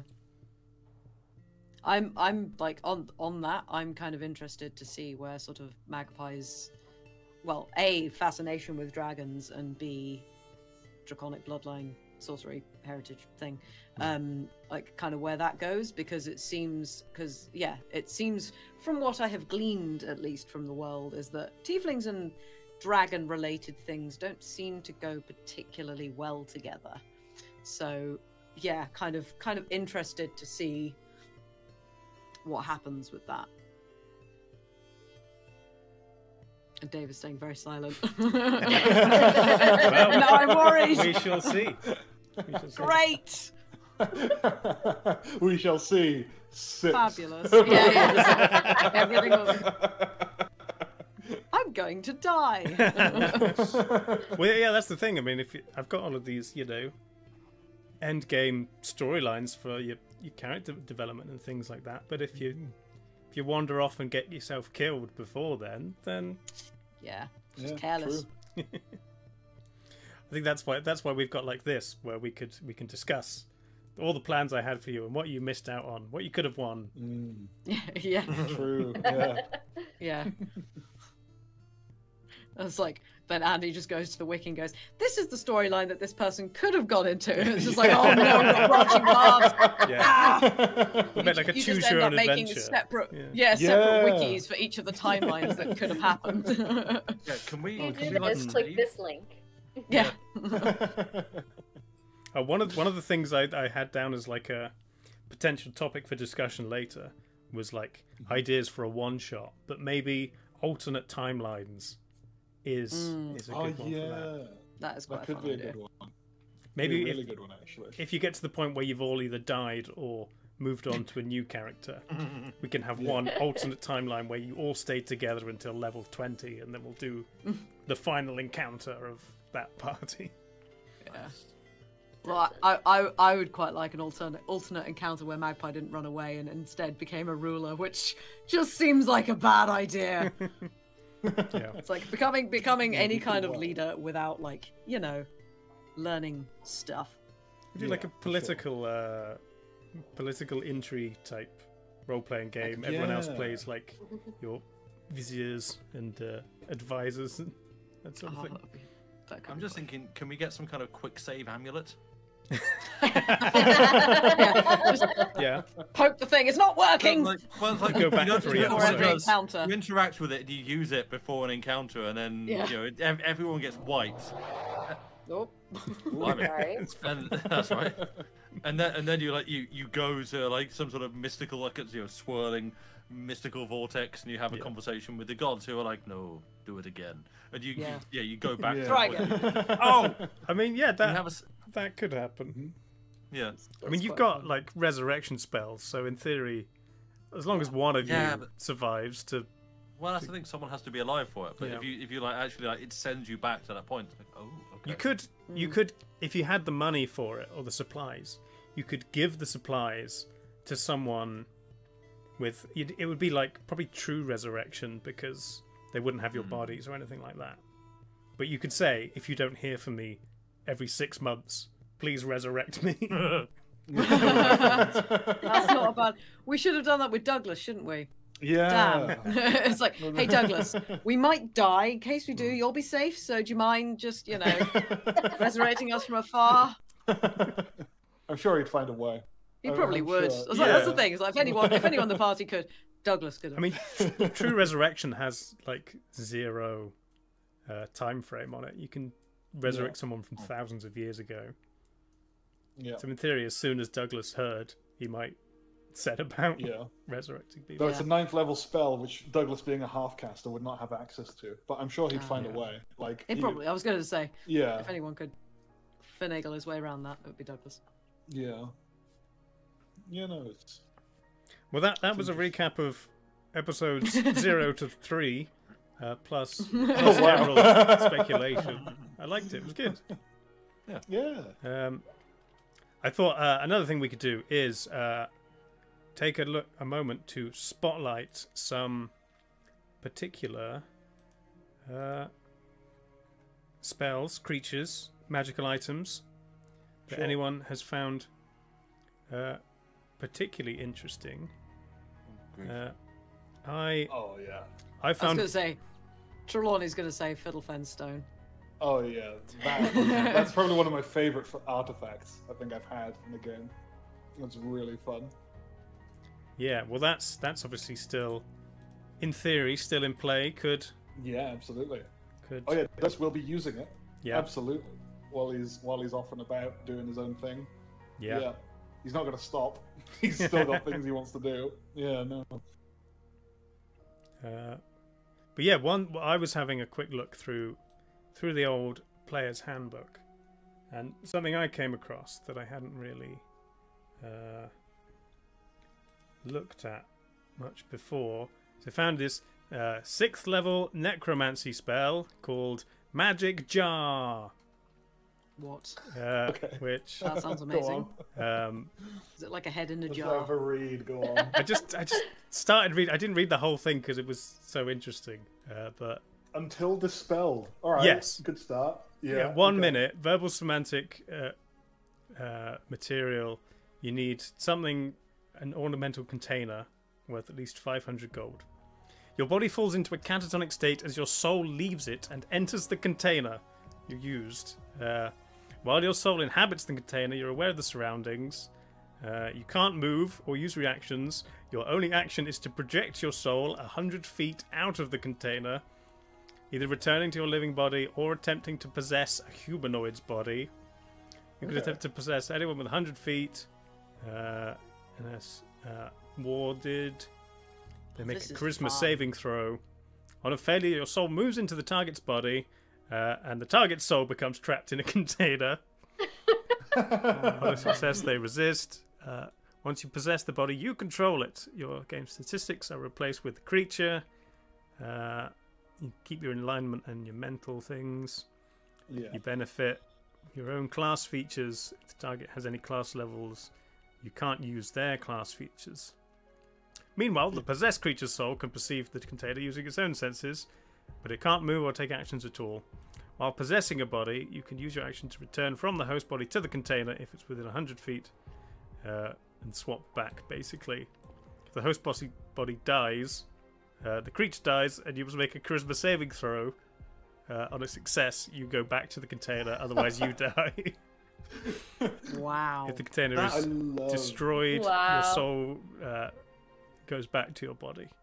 But just the I feel idea... like this needs to be done on Xander. I love spells like this. Like spells that Yeah. have like a bajillion stipulations. Like Yeah. it's usually a very If this, then interesting or this. fun, wacky thing. But Yeah, I'm it's just trying to think of a situation where I'm going to put my soul in a jar and my body just, you know, Yeah. slumps in a pile. Yes. And then, Some kind of bizarre heist. yeah. Yeah. Oh, you- yeah. Yeah. That's what I'm thinking. Is like you put your soul into the jar, and then someone delivers this jar to like a castle. It's like, my liege, Sure. I have brought you this wonderful gift. Here you go. Or you put it into like a bank vault, Oh yeah, you possess Yeah. a Yeah. nova or something. and then Like- that's how you get in. And then Yeah. Yeah, it's possess Ocean's someone. That's a 11. very good idea. Yeah, Yeah, for sure. that's Yeah. what you're using that for, I would think. Okay. Yeah. Yeah, that's really interesting. Yeah, I love spells like that. They're just like super wacky. I mean, There's, it's like, basically, it's Freaky Friday with an extra step. Yeah, Involving a sure. jar. Yeah. Well, Freaky except the other Friday. person. The other person Yeah. doesn't have control of your body at the No, same no, time, they're so stuck in the you have jar. the advantage. It's half Freaky Friday. Well, Yeah. it's Freaky Freaky Friday, Wednesday. but one of them's a jar. Yeah. Sure, so yeah, maybe someone can utilize that spell. It's a good one. I don't know See- what classes can use it. That's one thing that the player's handbook Sounds like a wizard thing. can tell me. It sounds- Wizards can do it most sounds- things. Yeah. Yeah. Yeah. Damn them. Right. See, when it says container worth 500 gold pieces, Yeah. It's a very ornate jar. It's not Well, like a jam who- jar. It's like who sets that value though? Like, if I just sell you, like, an Yeah, empty good bottle point. of Coca-Cola Hmm. for 500 gold, that's then worth 500 gold. Yeah, I mean, sure. it's a little bit like NFT mathematics, but you know, yeah, it's like the It's- demand side economics of like you Yeah. know a thing is like worth however much someone's willing to pay for it, right? Okay, So, it's- like, exactly. It's Yeah. a wizard spell and no one else, just wizards. Oh. Aw. Oh. Like you say, this is a jar specifically for the magic jar spell. Ignore the Smucker's label on the side. Yeah. 500 gold pieces. Well, Yeah. yeah, Specifically for the spell. Like, that's help! I'm trapped in peanut butter. No. that's another interesting thing about D&D rules and what things are worth. if a spell requires a jar that is worth 500 gold, if you pay 500 gold for a jar, is it worth 500 gold? Yeah. Right? Yeah, that's the economic question for the ages that is yet to be answered. What happens Yeah, if you it's like- find a jar that's ordinarily worth 500 gold, but you happen to, say, persuade the vendor or threaten the Yeah. vendor and they sell it to you for 300? What happens if you're mid casting the spell and then inflation suddenly shoots Yeah. up? And the jar isn't exactly. worth 500 gold anymore. Yeah. Nice. Nice. Yeah, or is it like a more Marxian thing where it's like the work going into the production and the material cost and the, you know, and it's all the sort of all that sort of stuff. Yeah. The gods kind of lead in and go, that ain't worth 500, mate. What are you talking about? Yeah. Nah. Come on. You've been had. What? Yeah. Sorry. Yeah. Oh, yeah, distort value. That's a great spell. that is a very cheeky spell. It Yeah. is- Could you imagine? I see them Oh. casting a spell and Yeah. I press to digitate dirt onto the thing they're using for devaluing. You cast reverse mending and it Yeah. has a little crack in it and it's no longer... Yeah, the diamond, just a little bit flawed. Sorry, mate. Yeah. Gotta take it back. Has anyone else got any spells, magic items, things that particularly Oh, interest them? I don't know. There's so many. It's hard to There were a choose. couple. Yeah. It's like, yeah. I mean, I'm generally inundated by spells. Yeah. Being a cleric and a Twilight cleric who's like, oh, you got up another level? Here's another 3 spells. Which, Yeah. Is there anything I you're looking forward absolutely to? love. yeah, Ooh. like, in I'm- these ones have been the cause of much confusion. But anyway, I think sorry. I'm sorry. I was gonna. I've been looking up because I think I'll possibly level up sorcerer next. Mhm. And I've been looking at dragon's breath. Oh yeah. Oh, there's a great spell that you might want to take called the Chardalon Stride. It's from Fizban's Treasury of Dragons, and it's amazing. I used it in a level 21 shot with a Tell me more. Dragonborn. Oh my goodness! You can upcast it, right, and it deals damage when you move within a certain within 5 feet of people, and there's no saving throw, there's no attack roll, just being near them, and the damage just happens. And in this one shot, I upcasted at 8th level and Oh my wiped all the God. minions with my movement. It was Can you send me a absolutely link to crazy. it, please, Trelawney? Yeah, I'll find it on Wiki. Oh, Dave's finding it. Yeah. That sounds insane. Let's have a look. But no, I like the fact amazing. that dragon's breath. The components include a hot pepper. Yeah. Yeah. Here we go. A Chardalon Stride, 3rd level, bonus action. Flames Yeah, it's blast got from some your bonus action. from your feet. Your explosive speed, 20 feet of movement, no opportunity attacks. 5 feet of something, it takes 1d6 fire damage. But yeah, you cast it at Yeah. higher levels. So when you upcast it at 8th level, you can deal a bajillion damage to a load of minions for nothing. Oh, I might have It's- to take that yeah. then. It is so good, and it's really good for hypermobility. Because I Yeah, was you- playing a Dragonborn Paladin, but 2 in Paladin, 18 in Draconic Bloodline Sorcerer, and it was amazing. You get 50 feet of movement, and then if you're just trying to get in between 5 feet of every enemy, you can just dart, Yes. zigzag, Yeah. cross. Yeah, Oh, to that get would be to extra everyone. fun because I've got dash as a bonus action because I'm a rogue. Yeah, 100%. This is a bonus action Oh, to cast, no. but you. Oh, yes, is it? it is. But on your Yes. next turn, you could do. Yeah, do a you dash. could do. But the funny thing is, with the action Zippity economy, it might be more worthwhile damage-wise to dash as your action, and and you'll do more damage with using your movement. It's yeah, it's that's wild. pretty. it was that's such a pretty fun great. spell to have That's a very mess sick. around with. Yeah, concentration Might- spells and spells that conjure things like magic weapon and that sort of stuff. Casting those at higher level are absolutely worth the spell slots if you can keep concentration on 100%. it. I think. Oh yeah. There's Yeah, I don't have any 3rd level spell slots yet, and I won't until a little while. yeah. So I love spells that where the duration is until dispelled, or so one of these things is Gias.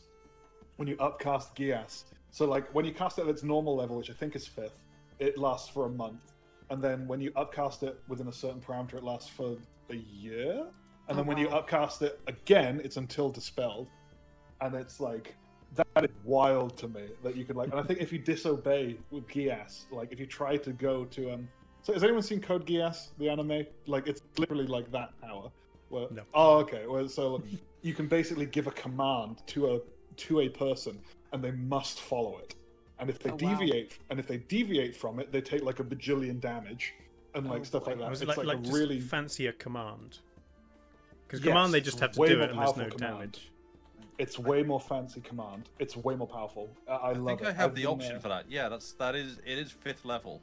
Yeah. I is a could- great spell. Yeah, I could take that instead of something else. Gias is really good. It's I've been playing it in another 5d10 campaign that I'm psychic. in.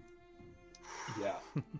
with another campaign I'm playing in. I'm playing my Circle of Spores druid, and he's all about like the spores like getting into people's minds and like altering their minds and stuff. And this Okay. is a spell I'm going to be using with him, where like It does take a compelling minute to people do cast, things. though. That's It a tough does one take a fire while to off there. cast. And they can Yeah. only take the damage once per day. Yes, they can only take the damage once per day. But it's for like your average NPC who's like like a commoner or like a or something like that, like a shopkeep or like a just like it's a really really effective for like social stuff. It's really good. If you cast it at slot 7th or 8th, the duration is a year. If you cast it at 9th, it's forever. Yeah, Oh wow. it's amazing. It's a Damn. really I guess really it powerful depends. So enchantment spell. you could basically have a slave depending on Yes. how willing they are to take 5d10 damage a day, which depending on who they are could kill them.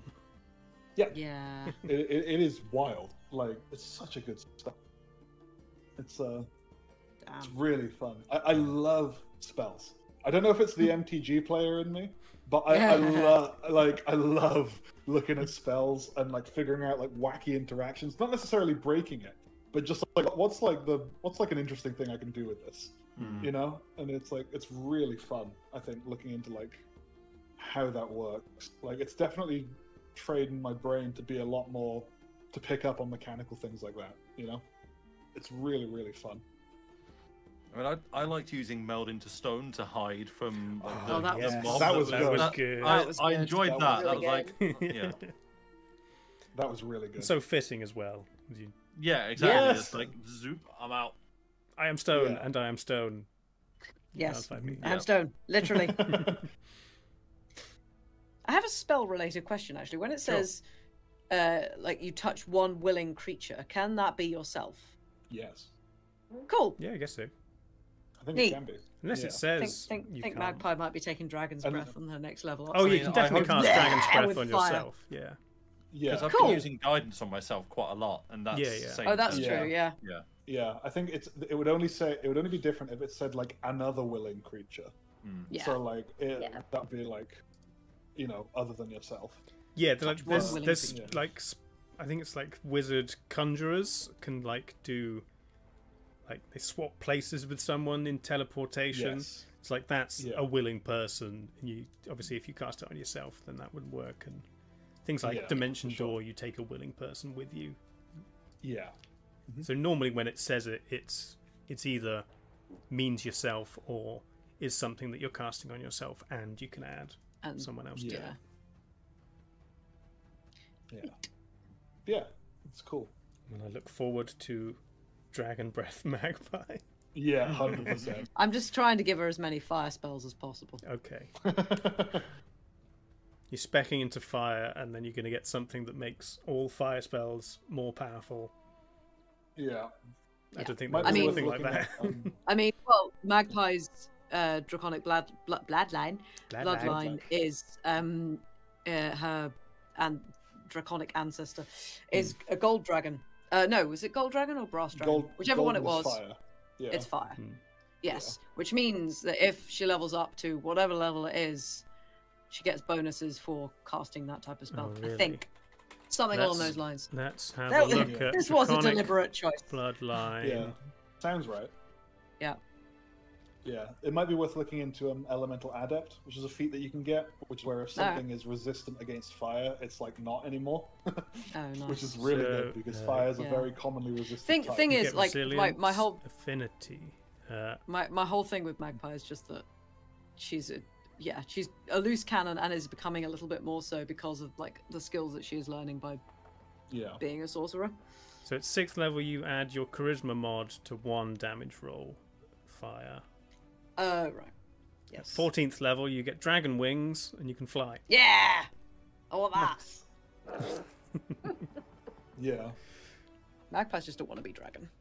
Oh, there's a really good feat. I think it's called Gift of the Metallic Dragon, and it gives you wings that you can like. It gives you like these spectral wings that you can use to like shield. You can basically give the shield spell to people. I think mechanically that's basically what it does. Yeah. But like you learn the when you cure block- wound spell, protective winds. and When a character within 5 feet of you is hit by an attack, you use your reaction to grant a bonus to their AC. Yeah, so you can, as a reaction, you equal to your proficiency bonus. Yeah, there we are. Yeah. Yeah, so you can, depending on what level you are. When I used it, I was level 20, so it was a +6 bonus to your AC as a reaction. It was slightly better than shield, and giving it to like people around you, it was really cool, and it fit the character so well because he was a golden dragonborn. It was just really good. It was like. There's lots of cool feats. I really like looking at feats. I spend an ungodly amount of time, more than I should. Jalodi likes feet. Yeah, looking at feats. How many feats can you actually have? Is it just 2. the one? 2. Yeah, a left Left, one and right. a right one. No. Ayo. Sorry. I don't think there's. many. I don't think there is a limit on feats Oh, is that not a limit? because It's, I think it's as many as you can. Unless have you're a with centaur, ASIs. then you're allowed 4. Ayo. Yeah, so like unless some races, so like variant human, let you have a free feat, or like whenever you have an ASI, instead of bumping up your ability scores, you can choose to take a feat. Yeah. So as many of those as you have. So like most characters have 5, fighters have 7. I think there's another character that has another class that has more as well. Yeah, I mean they're generally not too overpowered, and some of the higher ones are like you have to have, you know, intelligence 18 or something like that to get it. Like but... some of them have prerequisites, some have like bonuses, so like they're a half ASI. Keen Mind is like that. Keen Mind increases your intelligence by 1, but it also is a feat that gives you like a bunch of different stuff. So if you have like an odd ability score, sometimes it can be useful to take a half ASI half feat that like just bump you over the threshold to change your modifier, stuff like that. Yeah. Yeah, Feats are fun. go crazy. Have loads of feet. Yeah. Be a Multiple. centipede. Centipede. 7 Or a millipede. I'll make a fighter, and I'll only take feats. I will keep my ASIs will never. My ability scores will never increase. It'll be what I got at the start. Yeah, and then Feet for days. yeah, 100%. I'm gonna make human fighter, variant human fighter, who has 8 feats. Nice. Try and make He's him actually functional. a spider. Yeah. Oh yeah. I mean, I was going to say we can take a break now, and then when we come back, we can talk about interesting builds and potential homebrew. One of which could be Spider Race. I don't believe there's currently a spider playable race. That sounds Not that I'm aware of. could No. be fun. But... yeah, for sure. And then Sounds I worse thought nightmare. if anyone had any ideas for homebrewed one shot, we'd throw them out and we could workshop it. I have one idea, and we could maybe Okay, Sam's look got at. one. I'd want it to be more than a one shot, though. That's the thing. Okay. Yeah. Well, I mean, needs things to can be like almost a start as series one of one shots. shots. Yeah. Yeah. Yeah, that's happened to me a few times. Started Pilot as a one- episode. I mean, Yeah, I've starts got as a one shot and then just goes. I've got 1 or 2 ideas that I'm not going to share because I am trying to develop them into a one shot Sure. for Sure. you. Makes sense. And then obviously things like Freaky Friday, I might try and work into Yeah. a proper You awaken to the in a campaign at some jar. point. Yeah. Freaky Friday, but you're all in jars and your bodies Yeah. just Yeah. disappear. You have to find your bodies. Yeah. Some of you smell raspberries. Some of you smell strawberries. Nice. Yes. Trelawney, you're Why not pickled. together? Yeah, hell yeah. Let's go. Yeah. Yeah, does the jar have to be empty, or can you Yeah, exactly. also in Like a a jar of jam jar pickles? or a... Yeah. Someone's in a jar of like chilies. Yeah. Just But- Nice. Well, we'll take a quick break. We'll Yeah. be back in 5 or 10 minutes with more ideas. If anyone in the chat has any fun ideas you want us to talk about, or questions and things like that, we're more than happy to interact with you 100%. at this time. Yeah. But don't go anywhere, and we'll be back soon. Bye.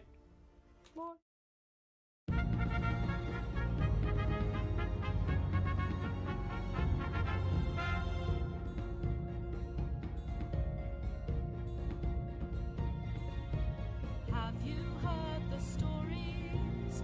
Can you remember the tales you were told back when last we gathered before? Tales of myth and magic, of battles fought and lost and won, of a land filled with wonders and more. Take your dice and pray for a victory tonight. It's time to roll. Jump into the fight with your friends there beside you. With courage and with might you'll prevail. Through the darkness of the night, let the dungeon master guide you. And step into the light, tell the tale.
And we're back. Welcome back, everybody. If you weren't here at the beginning, this is the inaugural episode of the Dungeons and Dragons Behind the Screens podcast. Because it's a stream, and I'm going to put it on YouTube, but that's about as podcasty as it's going to get. You can stick it in a podcast playlist on YouTube. That's a thing you can do. Yeah, that's true. Yeah. Okay. Yep.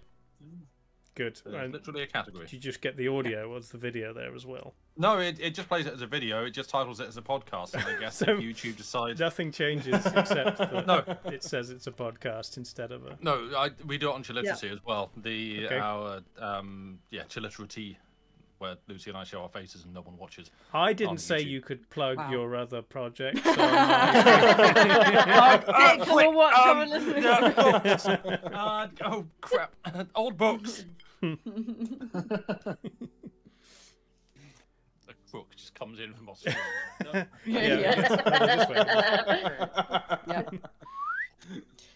Great. Well, I thought we could maybe chat about if anyone's got any ideas for character builds or homebrew. Homebrew could be characters, races, classes, items, monsters, spells, rules, worlds, anything like that. Literally anything you can think of counts as homebrew. I have like campaign thoughts. About the direction this campaign should go, or do Yeah, you want to Dave. make We've it... kind of been we've been talking, Okay. and That's a we've grievance. got together some just a short list of notes. I'll put it in an email. Oh to yeah, you, don't sure. worry. Okay. We think we should DM this by committee. Yeah. Yeah, 100%. Yeah. No, there was going to be that a sounds like an meeting, awful idea. but, Let's not do that. Yeah, Magpie would like a cool hat. She has. Oh no, she had a cool hat. True. Another cool Yeah, hat. like a beret. Yeah. Have you still got it? I did. No, I left it at the Oh. Hooded Maiden on Skip. Oh, okay. I mean, On the bedpost. talking about DMing by committee, I would really like if there was a way to do like basically a campaign without a DM where everyone's a player, or rather maybe where everyone's the DM. Like a lot of things could be governed by like set stories or rules, or maybe randomness, like dice rolls. So Yeah. anarchism, the tabletop game. Basically. yeah. And you get things like Hero Quest was the classic, was basically D&D Yeah. combat that you could play without a DM. But if there was a Yeah. way to do like a proper story version, Yeah, with I quite AI, like the that idea of might like be a taking way, it in but- turns. yeah, Like LRR have done Yeah, a few of those, cycling. haven't they? Yeah. Yeah. Like everybody takes like an episode to DM. They do that on like Desert Bus, I think, where Yeah. it's like Oh, on yeah, a different, yeah. on a different day, like a different person will be DMing that session. Yeah. or you could do it I- like everyone writes down a secret word, and if the person who's currently DMing says that word, then you hold it up You take and over. you Yeah. get to take a That's a great idea. Like a meta improv Change game. places. yeah. Yeah. I'm wondering if like I mean it's a story construct that's been done a lot, like in the film Hero. I'm trying to think, is it like Rashomon or something like that, where essentially it's the same story being told over and over again by different people. Sure. Whether that kind of framework almost might work, where it's like it's different people recounting the same story, and what you do is you shift to a different DM each time, and you're sort of playing out the same events from different, essentially, so different Yeah. people telling the same story with different versions of the truth. It could be done with like you get like the party comes across this artifact and it's very unstable, Okay. and each session you get transported to another like demi plane or something like that, and so like each session then like when you get transported to a new plane, like you have like a new person DM, and so like they can construct the world for that plane or use an existing one. That A would be cool. sliders Like, campaign. if you could keep a character, so you can still have your own like personal progression. Yes. But Yeah. maybe one day you're cowboys, the next you're wizards. Yeah. You get Exactly. pulled through dimensions. Yeah. So like maybe you could do it like that. You could do it like with some unstable plane hopping artifact. That's like the device to get like, you know, quantum leap. around.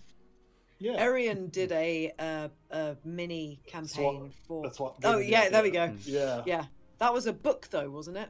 It was a book. Yeah, it was really interesting. I think it was me, you, Bloomers. Was it? I think just it was us? just. I think it was just us three. Yeah, yeah. And like the narration was just this book writing stuff down. It was like we were in a story, but we didn't it turn out we were actually like kids Yes. making up stories kind of thing. Something like It was really cool. It was I'm really trying cool, to think yeah, if and, like... So go on. No, it was just like all the narration was done in. So it wasn't like meta narrative. This happens to you. The book was like, be careful. Yeah, yeah, it was great. And it was like, and we were all like our characters like what is going on? This is saying what we are doing. Yeah.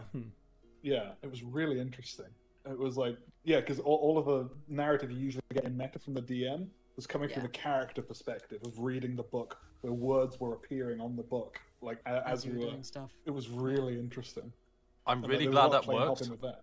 Because I feel like I helped them with that idea, because they were talking about like how they're kind of trying to find ways to like effectively DM a campaign without having to sort of be like on a camera, on a microphone with like face and voice and stuff. And I was like, well, what if it is some sort of enchanted book that is giving people a story? That basically gives you a way to as a starting point work with text rather than it voice. was very cool. And I'm really glad they actually managed to take that into Yeah, cool. Arian pulled it off very well. Excellent. Yeah, it was really good.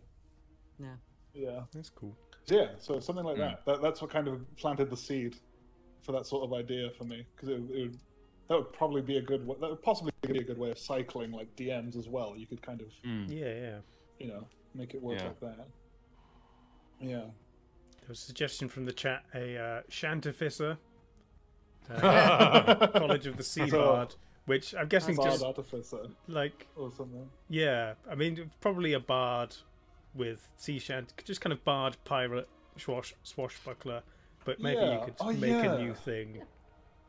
Yeah, or maybe you could just like for the shanty part, you could just have the sailor background. You wouldn't even need to multi-class the artificer that much. You could maybe like do it that way instead.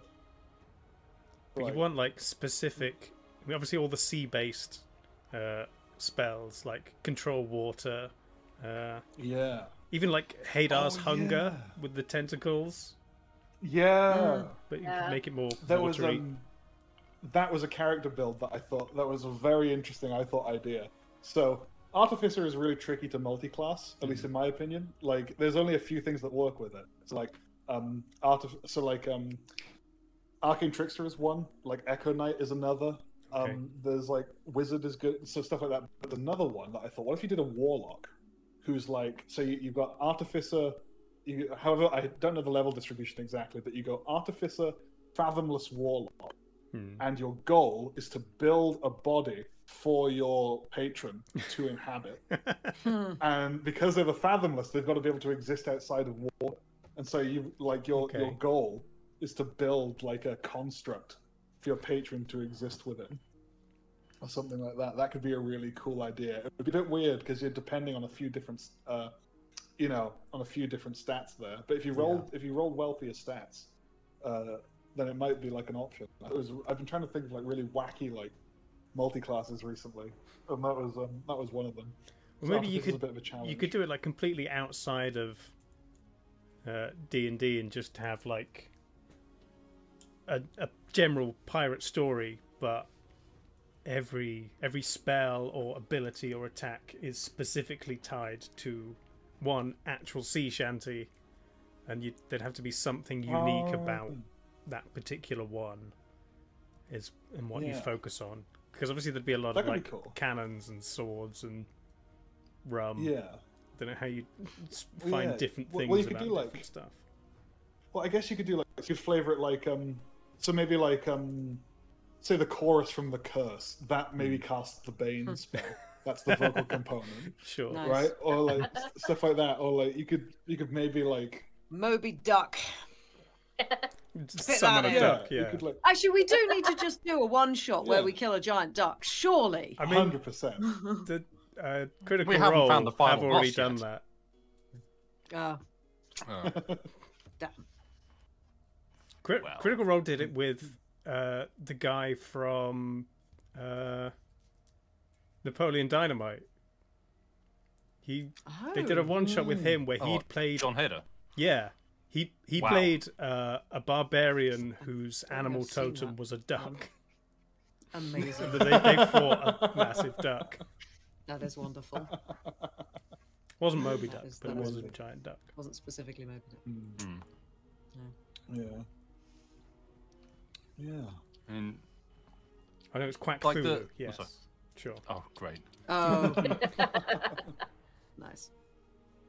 And like the thing I've been curious about, because this came up, I think, on like a bit of a diversion on a previous stream, is how like you within spells you have like these rules and components written in on, you know, like we were discussing, its spell only works on a willing person. Like you touch a willing target and then it happens. And there's written into all the spells, there's always different like clauses and conditions and caveats and stuff. And it's like at some point in the history of this universe, people didn't know these things. People didn't know how these spells works. Or like, you know, so I kind of want to play something where you are people in a time where you don't really, you kind of got like, you have the spells, but you don't really know how they work. And I've sort of- done that. that- Yeah. oh, okay, cool. I've ran a short campaign. It was like 10 sessions where where it was like that. Where it was I found a conversion book online. I forget what it was called. That made converted the classes to like a prehistoric setting.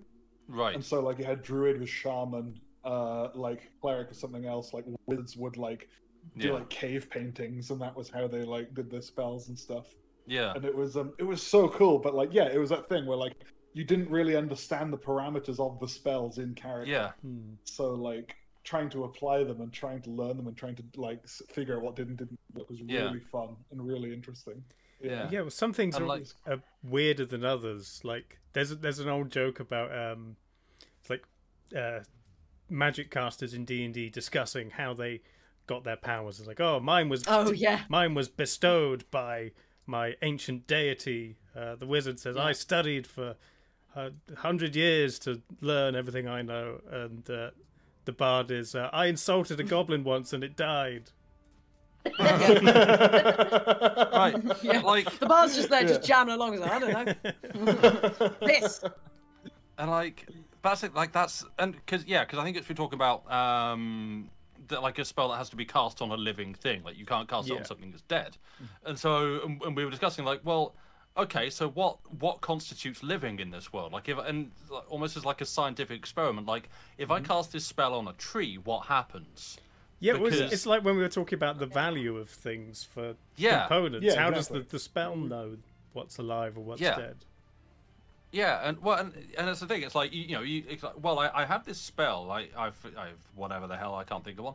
But it's like I have this spell, and if I cast it on a person, sure, person's alive, and it affects them in this way.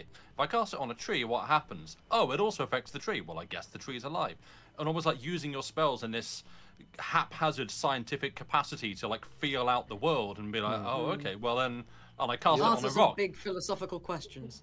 Exactly. Yeah. That's really It's cool. interesting to Life. me. Like Yeah, I cast it on it's a really rock. fun. It works. I guess the rock's alive, guys. Yeah, now there's a moral question of what Yeah. you do with exactly. this living Yeah. sentient rock. Yeah. Even if, Yeah. let's say it lasts for an hour, at the end of the hour, if you're saying you've made a sentient creature and it dies at the end of the hour unless you cast the spell again, do you have a moral obligation to keep casting the spell to not Yeah. kill Exactly. a living thing? Yeah. Yeah, exactly. Right. You can Oh, yeah. get the really interesting questions like that. It's really fun. And I think it was that sort of then sent me on to like it's like the other fun thing I've sort of tried to think about is, you know, like in our worlds, to us as real people, we have notions of like the paranormal and cryptids. You know, it's ghosts, it's magical, it's weird things, it's creatures that we cannot imagine, or we try to imagine, and they're just a very tall man in a suit. But that it's like we have, you know, things that are supernatural, and like does that exist in the world of D&D? Because like you encounter a ghost, and to us it'd be like, ooh, a ghost, and to D&D folk it's like, oh, It's There- like, oh, a ghost. I think there must Yeah, be it's like- there must be Yeah. some I'll of get- that. Phew. There's Like, people what- people who live in towns going, oh yeah, dragons are real, goblins are real, orcs are real, vampires aren't real. Don't be stupid. That's fairy Yeah. tales. Yeah. Yeah, like that's the thing. What is a cryptid? What is supernatural to a world where these things Yeah. exist? Is and it's like I'd love that to be. Yes, I've joked about it before, but I think I'd love to do some sort of almost like X-Files Monster of the Week campaign where you are, that'd be or like cool. Scooby-Doo, where you're Yeah. like basically in D&D world, paranormal investigators that go out on a different quest each week to investigate something that to you in this world is paranormal, and maybe you have to like scientifically analyze a crime scene. Like, okay, cast a spell on that. Is that alive? Yeah. Okay. Cool. We found something. And Yeah, cool. yeah, That could be something really like cool. that. Yeah. I Yeah. feel like I there's, really like there's that some, idea. Yeah. some interesting texture there that would make for. Yeah, I agree. I mean, a fun. straight Scooby-Doo role-playing game would be pretty good. That's Yeah. true. Yeah. Yeah. Yeah, Yeah. that would be Yeah. pretty amazing. That'd be really cool. Like, yeah. Or even like a sort of D&D Among Us kind of thing. Like Oh, to that could be find out, cool. like have a party and find out like who is the imposter in some regard. I don't exactly know. One person's a changeling, and like, Yeah. they're going around like doing stuff, and like you've got to try and figure out who's messing around. Yeah, but That and could be obviously fun. they are trying not to be found, so they're not like doing things that a changeling would do. It's like, no, Yeah. I swear, guys, the dice was a 1. I honestly, I don't know how it keeps happening. Show us. No, fell off. Yeah. Again? Yeah. What can I say? It's just you saying vampires. It reminded me of on the C Team, the Acquisitions Incorporated like spin-off series. There's well, it's like a story quest that they end up on is like they go to this mansion. There's like a party that they've been tasked with being security Oh, for, yeah. and it's a party it's this mansion hosting this party at night it's full of vampires, and then a bunch of vampire slayers turn up and kill everyone, and they realize they learn that they weren't vampires, they were vampire larpers, and It's great. yeah. But then they have things. They have what they term There the is a shadow. real there is Oh, a sorry. real werewolf there though, isn't there? Yes, yeah, there is. Yeah. It was great. But Chief, they have isn't what it? they oh, what's his name? No, Trevor. it's Trevor. That's it. Trevor? Yeah, yeah. I'm not going to do the accent, but Trevor has an incredible accent. Sure. We love Trevor.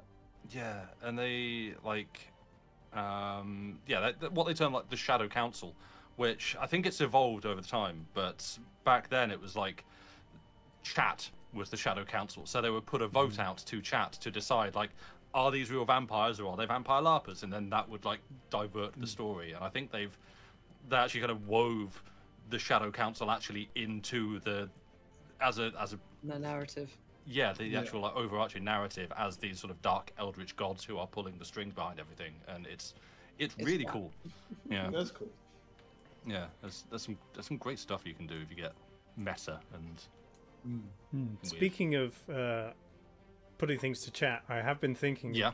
is there a way to do a Twitch campaign where either chat is controlling a character by vote, or does everybody have a character and you like spin a wheel to see who gets to have a go? Or I don't know. Is there any way I to... wonder if you could do. I wonder if you could do Twitch polls, and the character's like a Warforged, and so you could explain like how like the inactivity most of the time is just like it's a Warforged, but then certain things trigger a response, and then that's how you know you could work in the polling. Yeah, I guess. Maybe, with I guess decision if there was one player who was controlling the character with chat, who was constantly making polls and everything, then that might So work. I've seen kind of as Twitter and Tumblr and other social sites will do, like jokes, suggestions, but ones that I think might be seriously considered by some people for a warlock who basically their patron is Oh. Chat. ostensibly Twitch chat. Yeah. Who it's this group that looks on over them. Oh, hi Joey. Who's watching on over them, and you know, it gives them power in return for the goofy exploits that they go on, and Yeah, just it's yeah. Just a really bored Yeah. warlock patron. Oh, it's cool. It's the streamer who's Yeah. and that feels like a way you could potentially work that. Yeah, you could make it a great old one, and they just hear like a kind of culmination of different voices in their head, like telling them what to do and stuff like that. That could be quite no discernible source, and they just get weird powers from it. Or do you go the other that'd be way really and cool. you make the entirety of Twitch chat the DM, and just that everyone's throwing out suggestions and lines of Oh, boy. dialogue, and someone's just passing through it, picking them, but it's essentially Twitch chat running the game. You could do some more That could polls be and things for entertaining. that as well. Yeah, might want to prepare something like that. You could maybe prepare ahead of time on like a, some sort of thing, so you can get like at least a semblance of an idea of like what Yeah. the session's gonna be like, Yeah. or like unless you go full chaos and in real time, like Oh, boy. determine what's happening and Wait, like where things go. You have two streams running at the same time. One Twitch chat is the DM, the other Twitch chat is all the players, and you just go in between Oh, my trying to run a goodness me. game. That would be hilarious. Yeah. That would be utter chaos. Chaos. Just some manner of Twitch plays D&D would be amazing. Maybe we'll workshop it and try and get it to work. There's probably a way of doing it. Yeah. A plug-in for Baldur's Gate 3 and call it done. True. Oh. That's a brilliant game. There have been. I haven't played it sorry. yet. Oh, sorry. Go on. No, go on. No, I was gonna say I had another idea for a one shot. Sure. Yeah, go on. No, Like go for it. the Braven Fist, was it? At Westerhaven? Yeah. Them after we've left. Just like putting the city back. Trying to clean Like everything nothing- up. Yeah. Yeah, but it's nothing particularly interesting. Like them putting the city back and also like figuring out that there's something that's gone wrong with like their ranks and like obviously a bad person in the city. They're basically them figuring out that what's his face, Stanton Owsley, was a dragon. Yeah. Mm-hmm. I've always liked the idea of whether for, I don't know, even like a screenplay or a TV show where it's basically a henchman in, a James Bond story or something where there's a load of stuff going on around them, but they don't really see it. They just do mundane things. But maybe you could do a one shot or a D&D campaign where basically the players aren't the protagonists. They're just ancillary characters. People around them.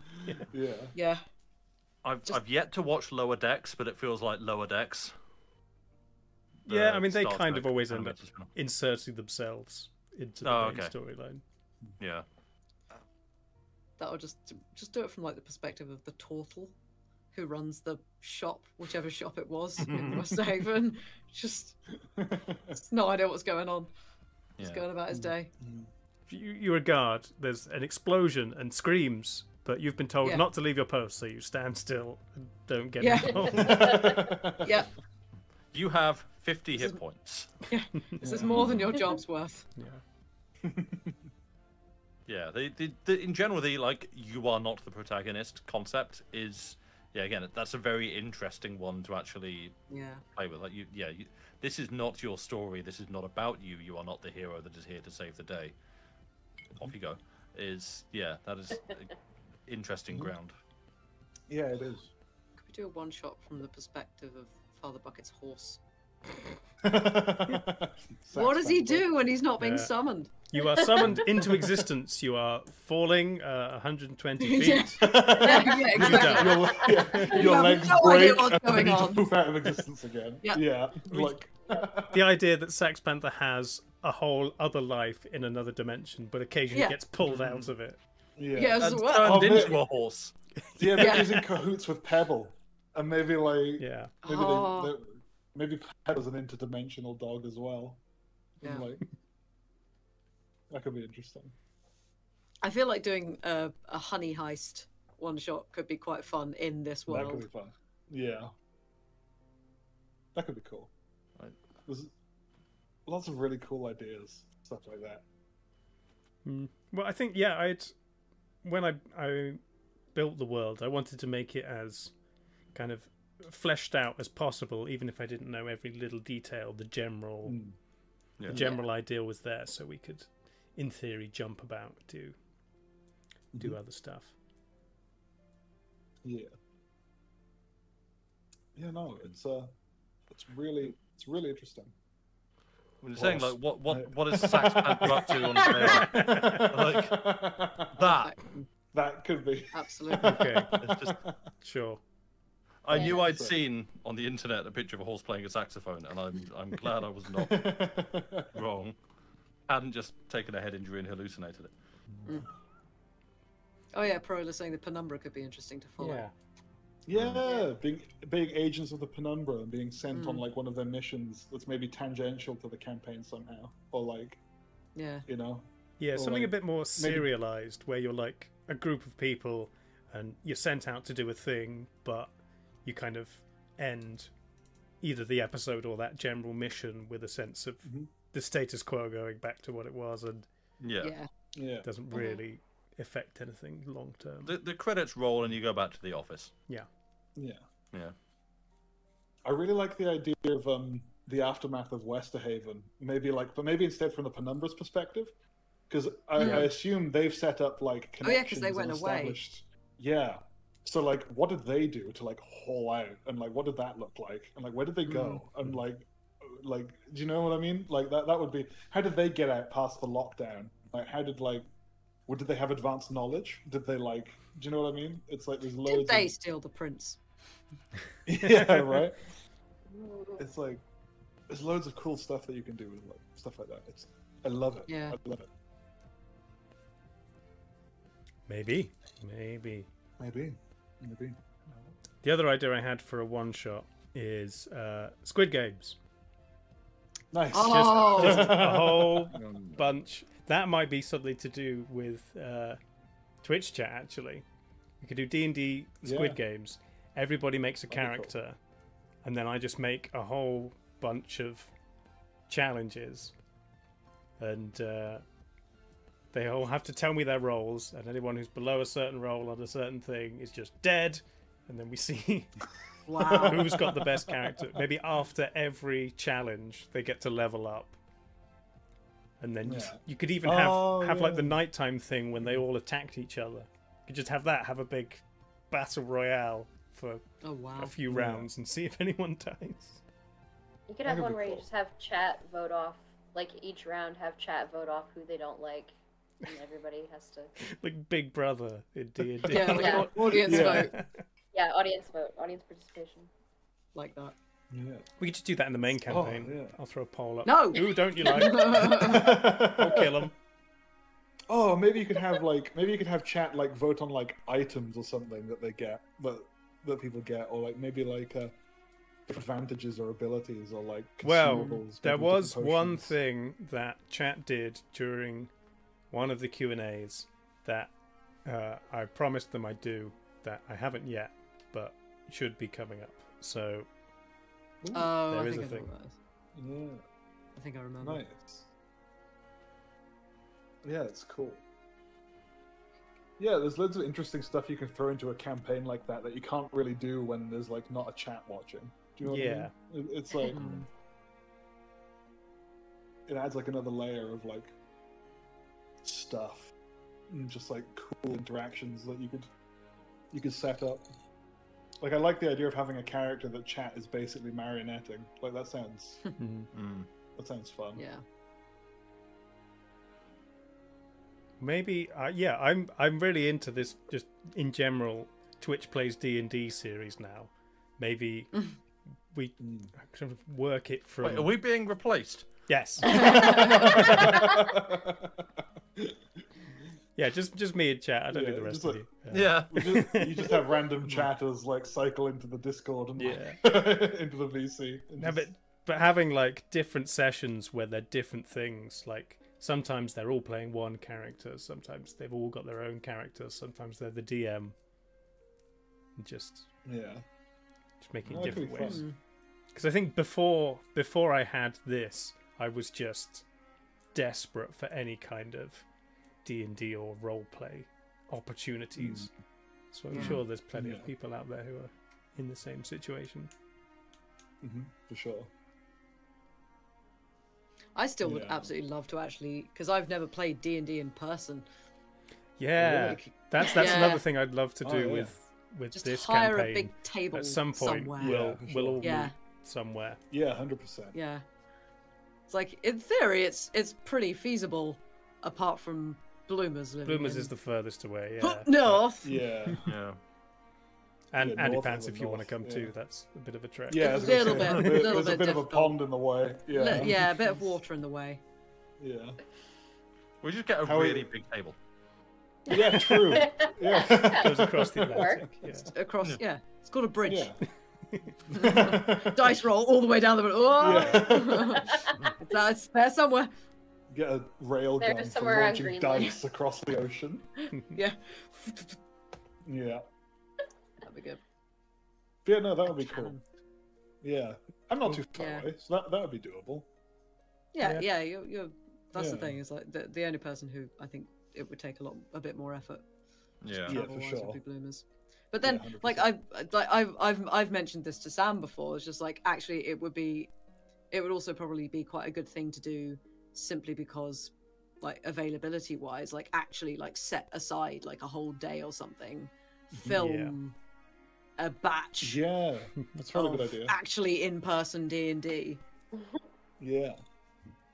That could, Yeah. that's probably way more doable. Yeah. But that makes I'm basically thinking, can we just do what Critical Role does? Yeah. But we it's don't not- really have the budget for that. It's what LRR did as well, where like for And, their I think a lot vampire- of Yeah. D&D. Like Dimension Book 20 as well. Yeah, it's like book a venue, set it up like, okay, we're going to play a bunch in a few days and then edit it down and release it as episodes over time. Yeah. Yeah. Yeah. You lose a little bit of something with live, but obviously we're not. Most of the time, we're not interacting with Yeah. chat. Yeah, so- true. Yeah. Yeah, in-person D&D is just wild. It's like Yeah. like the snack champion, the person who like, you know, and like the person who's in charge of like of drinks, the person who's in charge. Do you know what I mean? Yeah. Like, at least that's how it's always gone with me. Like there's always like right, I'm hosting, so like someone will be like, oh, I'm gonna, you know, get snacks. It's like, oh, I'll drive everyone here, or like, do you know what I mean? Or it's like, it's just there's something about in-person D&D that's just like, Yeah. oh. And I feel having like it's physical easier. minis and terrain and things. Yeah, and actually rolling dice in front of people, and like, Yeah. you know, it's like, Means you can't cheat. yeah, true, yeah, But I think also just like, obviously, like doing D&D as we do it is fine and all, and I feel like we've got a lot better about sort of not accidentally talking over each other and things like that. yeah, Or for sure. doing the opposite, which I felt we did a lot to begin with, which was just like Yeah, everyone's Yeah. standing around like waiting just for everyone someone to say waiting for something. everyone else. Yeah, Yeah. But like obviously if you're in person, that's a lot easier to 100%. not do, because you're there, you can see people preparing to speak or whatever. Yeah. Yeah, absolutely. Yeah, you know, it'd be a cool idea. Like, you could definitely do that for like a mini series, or maybe like you know, something like that. That would be cool. 'Cause, yeah, there's all sorts of different stuff that I want to try out. With like, I've got different characters. I don't know. I tend to go a bit ham on the character stuff. Like, as Dave is aware. Really? Like, yeah, I don't know. Yeah, it's like, Sure. 'cause for Douglas, I had a 3,000 word short story in prose about like Douglas's like backstory, where he goodness. came from. Like, I am that guy when it comes to like when it comes. It's just like, oh, I love it. I love it. And like all of my characters that I've made are like that. And Yeah. so it's like anyone who's like, because there's a few people who are, I'm sure are watching or probably will watch, who have DM'd a campaign that I've been in, and they know I'm like this.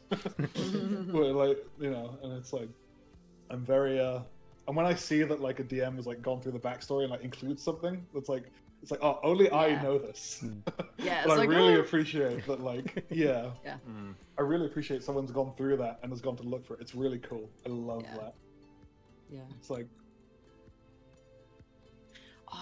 I've just remembered another idea for a one shot I had. Okay, I'm ready. Cool.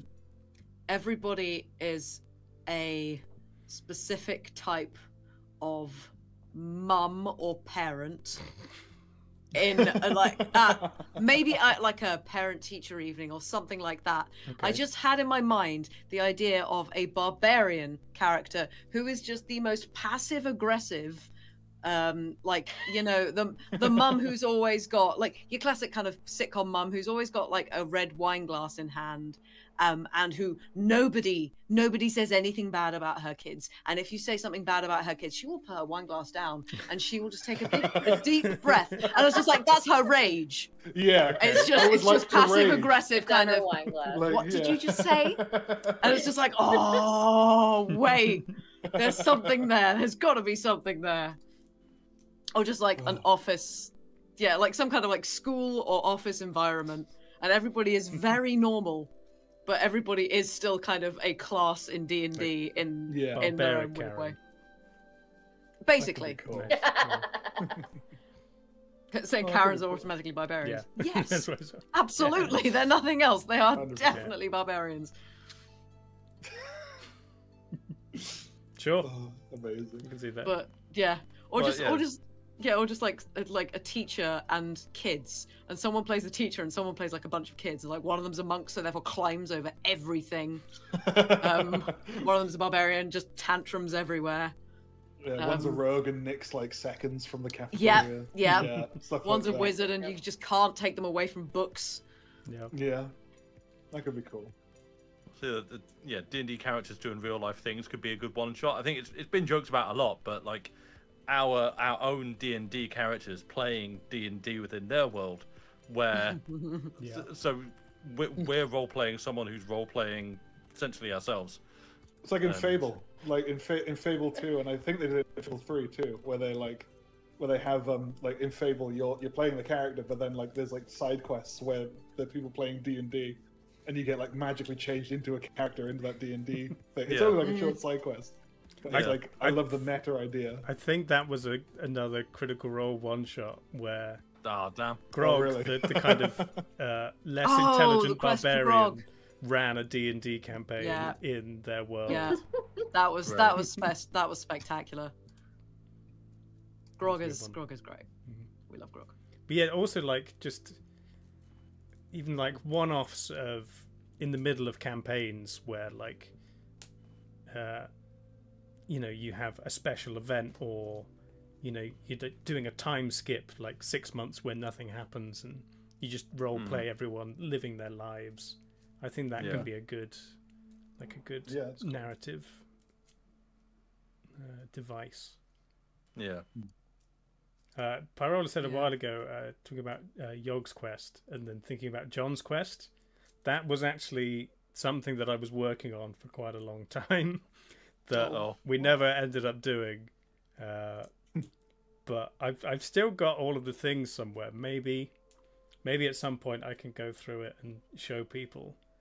I mean, I created a whole like new system that was a little bit simpler than D&D, so it was easier to get through, but everyone had their special abilities and things like that. I mean, I was working with Arian to do like artwork for it, and Andy still had long hair, so that gives you a sense of when I started how long it. ago it was. Damn. Yeah. Wow. It might have even started before Dungeons did.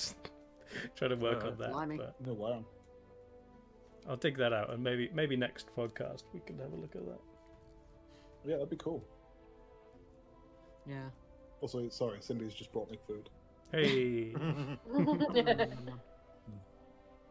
I always quite like the idea with D&D is like we all get so sort of rolled up in the story that we are in and the journey that our characters are going on, and then like it's always interesting to see sort of how that gets tied up, because obviously everybody kind of wants to just sort of go home, and that's always interesting when characters they're either like displaced from a home or whatever, And like I guess the whole thing of D&D is if each character finding what home looks like to them. Rainbows. But like like I always find that very interesting. And like going like if you either finish a story, a campaign, whatever, and you go back years later and you're just like, oh, they're just chilling at home or they're tinkering in their workshop and whatever. It's just it's kind of nice when sort of to look back at like adventuring days are done sort of characters. Yeah. And seeing what they're doing now. Yeah, I agree. Yeah, it's cool. Well, I'm also quite we'll get there impressed that Everyone I'm also dies. quite impressed that none of our characters have actually had any kind of D&D romance yet. True. I think all of our characters are just inherently Yeah. unromanceable. There's been moments. Well, yes. There's been bromances and there's been Yeah. some stuff like that. Yeah. Right. I think for me, it's not something I'm really interested in. Is in terms of a D&D like space. Yes, it's not really something I'm interested in sort of getting into in D&D. So, yeah, That's fair. Yeah. No, that's fair. Yeah, I guess you don't want to just put it in for the sake of putting it in. It's got to No. make sense. No, for the exactly. No, character. of course. Gotta have a Part of reason. their arc. Yeah. If it's organic, I think it's a bit different than yeah, Yeah. But but also it's also not everyone's cup of tea. Like I mean, No. yeah. I feel like if it's something that happened naturally between the characters in character, like I feel like that's probably like that could be interesting. That could be really that could be quite fun. But like I feel like that's something that would have to be discussed between everyone and make sure everyone's on the same page with that sort of thing. Yeah. Like I don't imagine, just looking at like everybody in the party and stuff, I don't imagine that there would ever be any kind of inter-party getting together of any kind. But Yeah, for sure. I mean, all of the NPCs are romanceable if you get the right we just charisma need to checks. find or we just need to find out what they like and give them a gift. And Og Baracus. I mean, I ship it. Absolutely, old Baracus. That's a fantastic ship name.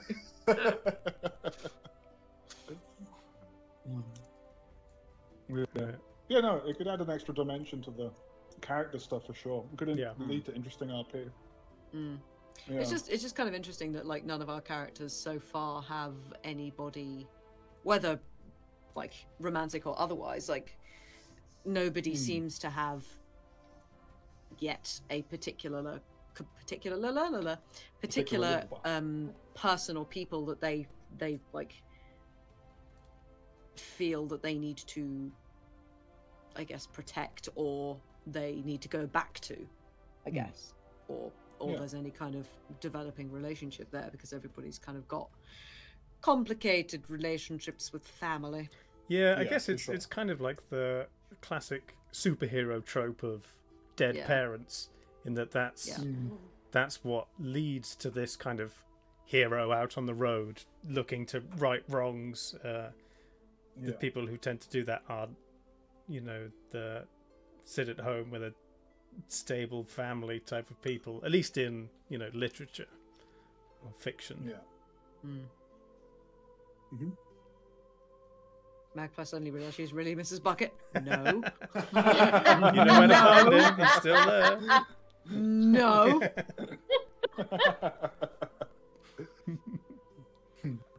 Absolutely not. You'll go back to Skip and there'll be 100 tiny little buckets running around. Oh god, there will, won't there?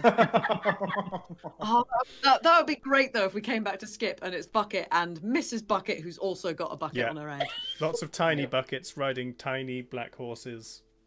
Yeah. That disappear like, when they get what hurt. have you done? It's like, well, I couldn't find anyone to join my cult, so I just made one. Oh, you're just thinking a mannequin with a bucket on its head. This is my wife. Or that. Yeah. I was like, oh, Bucket. Heard that as Mrs. Bouquet. Oh, yeah!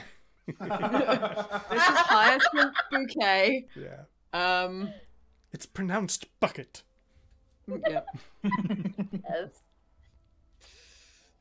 Amazing.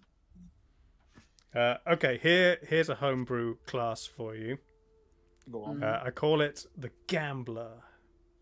All right. And everything they do is random. All attack rolls, all abilities, all spells, all completely random. You have tables and wheels, and yeah, you do that. So even in Pillars of Eternity, there's a weapon you can get. At the beginning of every fight, it turns into a different weapon, and you have to use that. So every time he makes an attack, he rolls a dice, and it could be a dagger, it could be a stick. Oh, it's like have any of you seen Hunter x Hunter, the anime Hunter x Hunter? Oh, there's a character in that called Kite, and he sort of has that. He has a weapon that like he basically rolls like a D15, I think, or a D12, and it changes based on like what his on whatever the number is, and it's really interesting. Like it's a fun concept, I think, for a possible homebrew class of a character. Yeah, like every spell in D&D, and like rank them so that like the less powerful ones are more likely to come up. But there is a chance he casts a 9th level spell. And because he's a gambler, he can spend money as well to make it better. Pay to win. Would he just like? Yeah, like would he just carry around like a massive bag of weapons and just like, oh, which one am I going to get today? No, this one. I think it would be like basically Chaos Mancer, who's like summons items out of the void. Yeah. Or it's like a portal opens beside him. He's like, I guess I get this now. Yeah, he throws a weapon and is basically pushed into a parallel dimension where something different happened and a different weapon goes. Nice. That does sound fun. Oh yeah, just maybe. Or what about a character who almost has like magical amnesia and just keeps becoming a different class every time? Nah. Keeps changing backstory. I've not seen Orphan Black, but is that not just the premise for Orphan Black? Well, that's basically octuplets or whatever, but clones living different lives. Maybe you could make it like maybe they do have amnesia, but it's like they're a vessel, and like different spirits like kind of possess them, and when there's like someone who's like a rogue who's passed, there's like comes and possesses them, and then for that period of time they are a rogue. They are that person, and like they kind of keep doing it. It's like is it the Phantom subclass for rogue that kind of does that, but with skills? Oh, maybe. Oh, like, I think like, call upon the ghosts of your ancestors to summon different skills. Yeah, or something. Yeah, and stuff like that. Yeah, but you could do that, but with like an entire class. And like you just flip between. That'd be really like, handy classes. in real life. I wish to be really good at this. I shall summon this skill. Yeah, it's like, yeah, I know there's something that does that. I just don't remember exactly what it is. I think it's the Phantom, but that's also the one that lets you be like Darby from JoJo's Bizarre Adventure. You can make like soul trinkets. Yeah, the Phantom is you. Echoes of those who have died cling to you. At the end of a short or long rest, you gain skill or tool proficiency by calling on their knowledge. That's it. You can sneak attack them and give them extra damage. Tokens of the departed. You take a token, and what do you do with these trinkets? You can destroy a soul trinket to try and kill someone. I don't know. That's yeah, and give you like a bunch of different stuff. Like, it's really cool. I've wanted to make a Phantom Rogue. There's cool. a subclass that I haven't seen very often, but I would love to make is an Inquisitive, which is the subclass for Rogue, because it could be so good. Like if you make like I was thinking maybe about making like with the sailor background, maybe making a second mate who's an Inquisitive Rogue, and because it uses like insight checks a lot to like gain advantages, and I think you can gain advantage on your gain advantage on your attacks, which gives you a trigger of your sneak attack damage with by doing successful insight checks and stuff like that. It's really so like looking for weaknesses in armor and like stuff like that. It's really it's really interesting. Yeah, I would never see it used, but I feel like it's got potential. I feel like it'd be pretty interesting. Yeah. I think definitely if you're part of a party and you're not necessarily the damage dealer, you're finding out information for everyone else to help them. Yeah, exactly. But because of the way it deals with the sneak attack and stuff, you could also be the damage dealer. And it's like it's got that versatile potential. I quite like it. Yeah. Yeah. I quite liked the idea of, and it was sort of like originally what I thought possibly of doing with Magpie, but then I was like, actually no, that doesn't fit. Like actually playing as like some kind of con artist, and basically being with a party for the sole purpose of conning them out of all of their money. Nice. Just like how would that work? And like you're like either you're pretending to be a class that you're not, or and just and pretending to help them all the way. Basically, kind of being a bad guy, but not to the extent you're doing anything evil. I've done a campaign like that it was like outright evil, where I was playing. Basically, the premise was that like there was a Lich King, and as a result, magic was largely outlawed. And so, like, my character is like a descendant of one of the Lich King's servants, and he was aiming to become the next Lich King, but the party didn't know that. And so I was trying to hide my magic use, basically, and eventually like become the BBEG at the very end. Nice. That's fun. And like that was a fun campaign. I think it only lasted to like level. I think it was 3 to 15 is what we did, but it worked really well. It was really fun. Yeah, there's loads of stuff like that that can be really entertaining. Yeah. Like subversive characters and stuff. I've always liked the idea of a cleric serving like a god of death, and is like taking, because clerics have a lot of good damage spells. As well as all the healing, but so it's like serving their god by sending creatures to them. Sam's just like, was it necrotic? It's necrotic damage. It's inflict wounds. It's just the big old handshake buzzer. But yeah, it's like every time someone wants you to heal them, it's like, are you sure?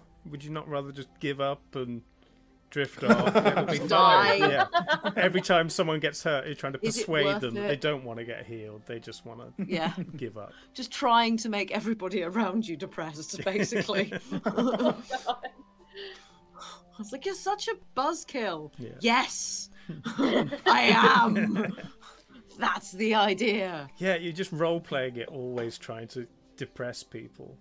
Yeah, that might actually like hurt your relationship with the other players. They might actually start hating you. Yeah. You just be Eeyore the cleric. Yeah, basically. Nice. Yeah. What's the point? Damn, I didn't expect to hear a Winnie the Pooh reference today. God damn. Winnie the Pooh one shot. Yeah. Let's go. Yeah. One person's playing Honey Heist. Yeah, I was gonna say, we're in it for the honey. What else? Yeah. Let's go. Do a versus mode Honey Heist. Someone's rabbit and someone's Winnie the Pooh, and you're just trying to stop it. That'd be so good. I feel like some kind of Honey Heist, but instead you're playing as Carrot. And you're just trying to find as many vegetables. Veg heist. Veg heist. But like your carrot, like someone's playing as Carrot, and is trying to get as many vegetables as possible, but basically trying to get in the way of people who then pick Carrot up and use Carrot as an implement. Yeah, it's like the magic jar thing, but Carrot is possessing other people and using them. That does, That could be fun. Yeah. That could be fun. I also like the idea, like character builds at least, is just making a bard who's awful at singing. just like it's just the entire thing is like no, he or she does not charm someone. It's literally I will pay you money to stop. Yeah, we just take loads of damage spells, Yeah. but it's all by Yeah. the low quality music. Oh, that could be cool. Yeah, Yeah. but then you It's gain like very, very persuasive. Yeah. you know that Well, like- you know that bard in Skyrim who is like it's part Oh. of the Brotherhood quest to like, Yes. and it's so bad that people took a lottery on who got to pay for the contract. Yeah. And stuff like that, and that could be like an impetus for people hunting you down and stuff like that. It's like you're a terrible bard and people just want you to stop, but you refuse. I didn't work it into the mechanics that far, but my character that I'm playing in my campaign with my friends right now is a bard who is very bad. She plays the banjo and she's very bad at it. Oh, amazing. And we're gonna level up on our next session, and I'm taking a level in Warlock, and she's going to suddenly be very good at it because she's Oh, so nice. Oh yes. Oh, get nice. better. Very like, good. Yeah. Going full Paganini. Yeah. Paganini, Yeah, yes. yeah. Yeah. Were you Good. in the fantasy town of Georgia, where It's actually Someone from the in a Nine fantasy Hells. version of Kentucky. Yeah. So Nice. Oh, nice. Excellent. Yeah. No, I thought about that because when is it Owlin race yeah. Yeah. that was added recently? Because owls just scream. And I just like the idea of this person's like, because Sam and I were talking about like maybe at some point in a D&D campaign, like playing two characters who are a couple and either are like con artists or just like kind of useless. Hey, more self-inserts. But like, just like trying to do something that they're both trying to do, and sort of everybody else is sort of secondary. But yeah, just I loved the idea of an Owlin bard and having someone else who is an Owlin going, oh, that's amazing. It sounds gorgeous. And all you're doing is just screaming, and everybody else is like, stop. That'd be good. It's just like to other owls, this is absolutely sublime, but to everyone else, it's just screams. The one thing I am desperate to do as a player in a game is play a Kenku. Basically any class, but Yeah. only speaks by repeating things. What? So Yeah. I have a selection of phrases that I've learnt before the campaign starts, and then I just write down things that other people say, and I parrot them love back that. to them like 3 sessions later, and that's all I do. Yeah, that's great. It's like Sounds was it awesome. Kitty, the Kenku in Critical Role Yes, yeah. campaign, whatever it was? I mean, if it ends up being online, I could literally just record the sessions and then cut out people's Yeah, and audio. then just True. can't Play. just Oh have my a soundboard. Yeah. Oh, that would be so good. Yeah. And then I just Oh. open my Good idea. mouth and press play. Yeah. No, I've just remembered the other bit that went onto the Owlin character idea, which was you're just like an Owlin couple looking for a house, and because owls love ruins, they're basically just tagging along with a party that are going into like dungeons and castles and things like that, just going, oh, this is nice. just like they don't care about fighting. They're literally just house shopping for like the most derelict castle they can find. Got a big Sounds bag full of amazing. sticks. Sign out front. Yes. We can see who's listing this one. Yeah. And just like the party are wandering off and they're still just there, just like, yeah, a nest up there would look really good. Just plenty of mice, plenty of rats. Yeah. Yeah, just taking one of the animalistic races and just role playing them. It's like, Sam, we did a campaign over Discord. I think it was either before or when we first started this, and you were playing a. Oh, you were playing Joey, yeah. What's I heard about what's, Tabaxi. Tabaxi, thank you. I was going to call them Khajiit, but that's. Khajiit has wares if you have coin. But yeah, you were basically role playing a cat. You'd go to a door. Yeah. You'd wait for someone to open it. You'd go in and Yeah. just stand Oh there. god. That was pretty great. But yeah, just role playing the animal of the race that you. Yeah, really lean into it. Yeah. Yeah. Yeah, I think I want to make my next character, whenever that is, an owlin, because I mean, owls are basically just cats anyway, just with wings. I was gonna say, you do Owlin, I'll do Tabaxi. Oh yeah. Why do good. these two hate each other? That could be fun. The Tabaxi with a mouthful of feathers, and the owlin halfway up a tree. Oh, I can't think. Oh Jesus! And then someone could be like is it like a Locathar? The fish people? Oh Who are god. like, I haven't really looked into them. no one plays them because they have to be submerged in water every 4 hours or they start to suffocate. But it could be a good idea for that warlock artificer I was on about. Maybe an armorer, and they have they can survive. Goldfish because bowl. they have... Exactly, yeah. It's like the helmet is like an armored goldfish bowl. Amazing. Oh yeah, I mean, Swedish name for tall I've owls, put up a Locathar. picture of the Locathar, and it's quite a cute one with a seal pet. I like that. Oh, nice.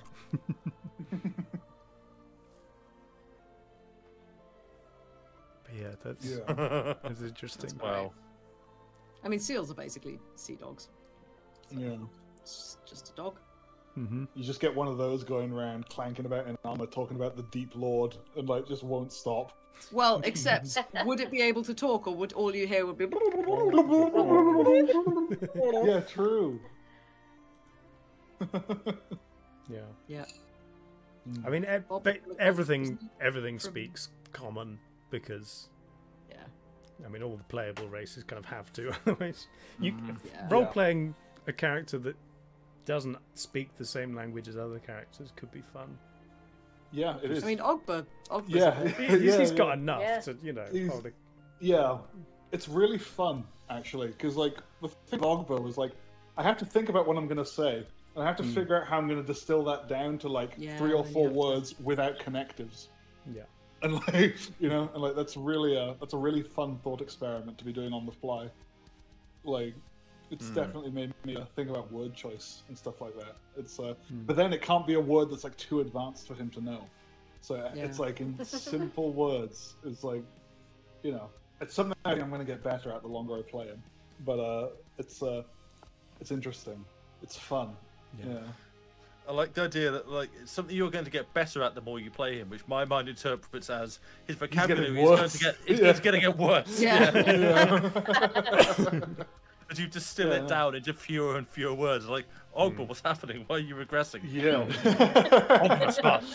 I was gonna say, yeah, it's as his muscles get bigger, his brain just brain recedes gets from his smaller. skull. Yeah, and it's yeah, that's the cost. It's You bonk Ogber on the head, and there's just the sound of a walnut rattling around. it echoes, yeah. Boom, Yeah. like a hollow wall. Yeah. Yeah. It's an empty coconut. Yeah.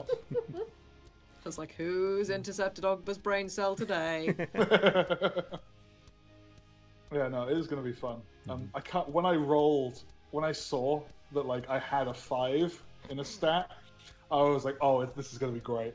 I've got to do it. Sometimes, It's sometimes when you're rolling for Yeah. characters and you get all high numbers, you think, oh, that's not what I wanted. I wanted a dump stat. Yeah, Yeah. Yeah, I rolled very well for Douglas. I didn't get a single thing below 10 for Douglas, Nice. which is really good. That's it's awesome. But Gosh, I Ogba don't was think oh, I you're getting a 5. Yeah.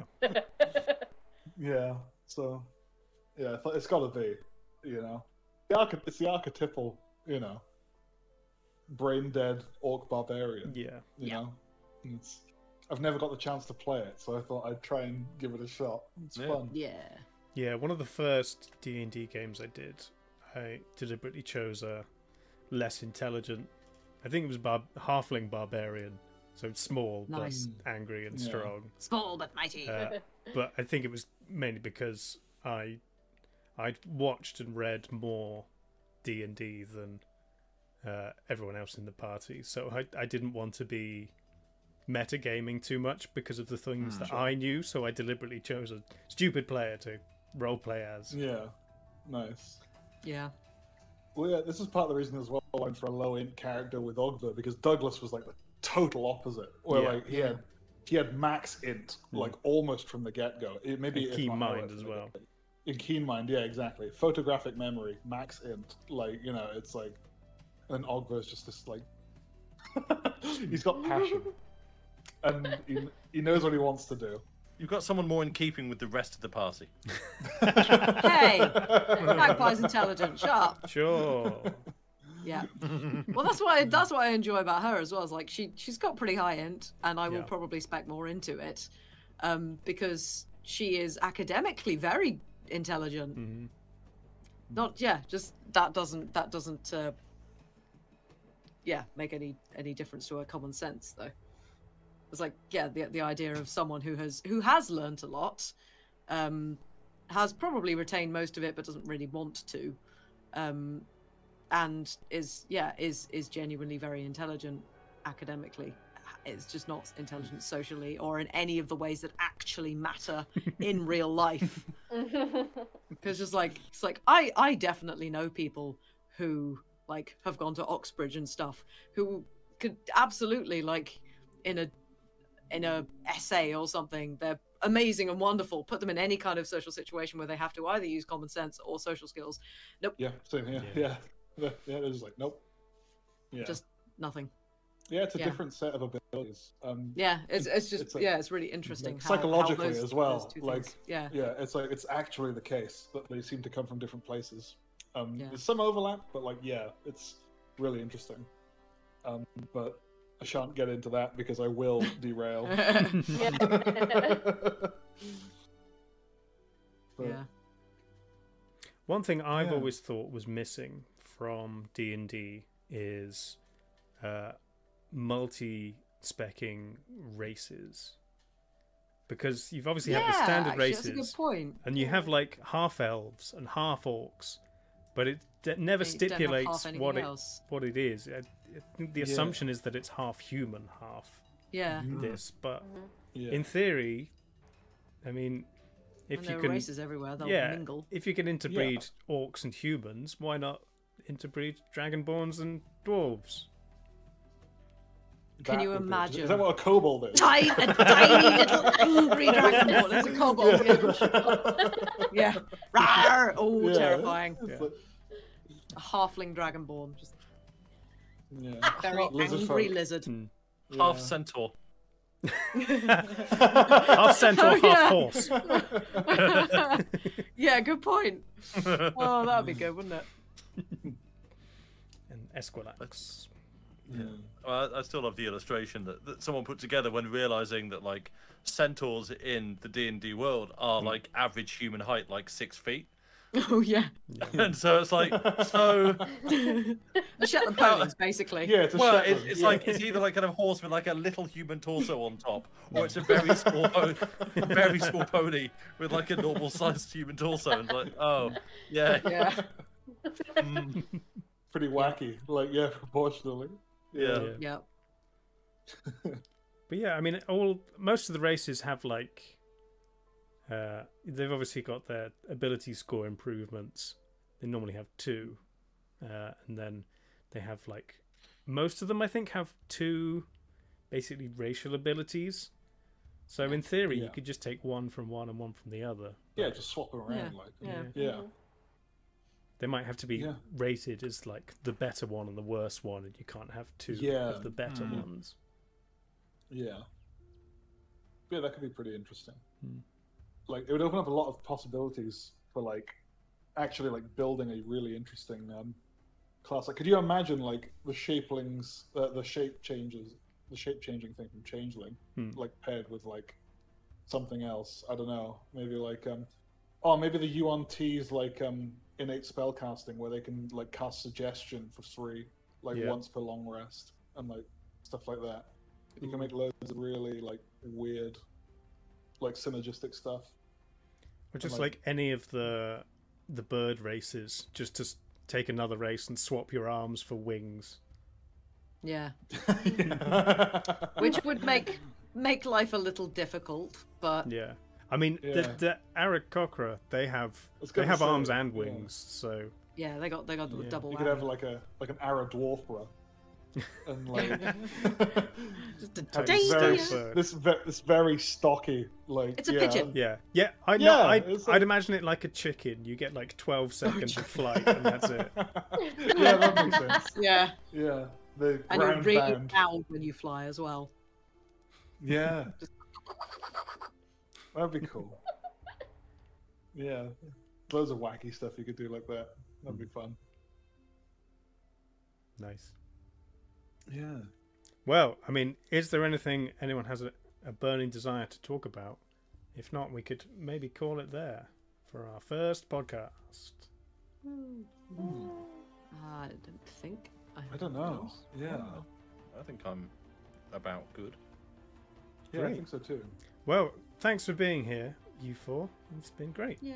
And thanks, Yeah, thanks for great. having us. thanks to Been Chat good. for being here. This has been good. I've very much enjoyed Yeah. this. We Yeah. will do another one of these. I think the next D&D session is going to be the 8th of October. So maybe we'll do Yes. another one of these on the 15th, and we can talk about the last one. This will be on YouTube. I'll see if I can make it a podcast, which apparently Yeah. is. Sure. It's literally just an option you can choose. Okay, Like I'll when do you- that. Sure. Great. Yeah. That sounds good. Thanks, everyone. I'll be back Tuesday afternoon through to evening. I'm going to be Sea of Thievesing with Carities, which is going to be fun. Oh, nice. Nice. So check out that. Thursday, I'll do more stuff, and then things at the weekend. Much fun. Oh wow, stuff and things. Stuff and Yes, things, yeah. and One things and week. stuff. Wow. Yeah. How will you have time? And then, yeah, maybe in the future, I'll work out some kind of Twitch plays D&D events that we can trial. I think it'd be fun. Yes. Give it a go. Great. Is there anybody to raid? Any D&D based people? Sunday's always a good time for D&D peoples. Yeah. Mendari's playing Baldur's Gate again. Oh, We'll go bother Mendari. If you have any more homebrew ideas, give them to her. She's great with homebrew. Nice. Thanks to you, lovely four. Thanks to you, lovely chat. thanks to you, Dave. today. Great. Yay. I feel like maybe the podcast should have a sign-off line to counterpoint the fact that the Oh, regular maybe, episodes yeah. don't have a Ooh. sign-off line. What's my sign-off line? Goodbye. Just immediately ends. Yeah. I that's, like, very abruptly. I podcast this spell. Something. I don't know. I Podcast I- and stream. I podcast and stream. Yes, here we go. Hey! Yes. Thanks There we everyone. go. Bye. Community effort. Bye. Bye. Bye. Great.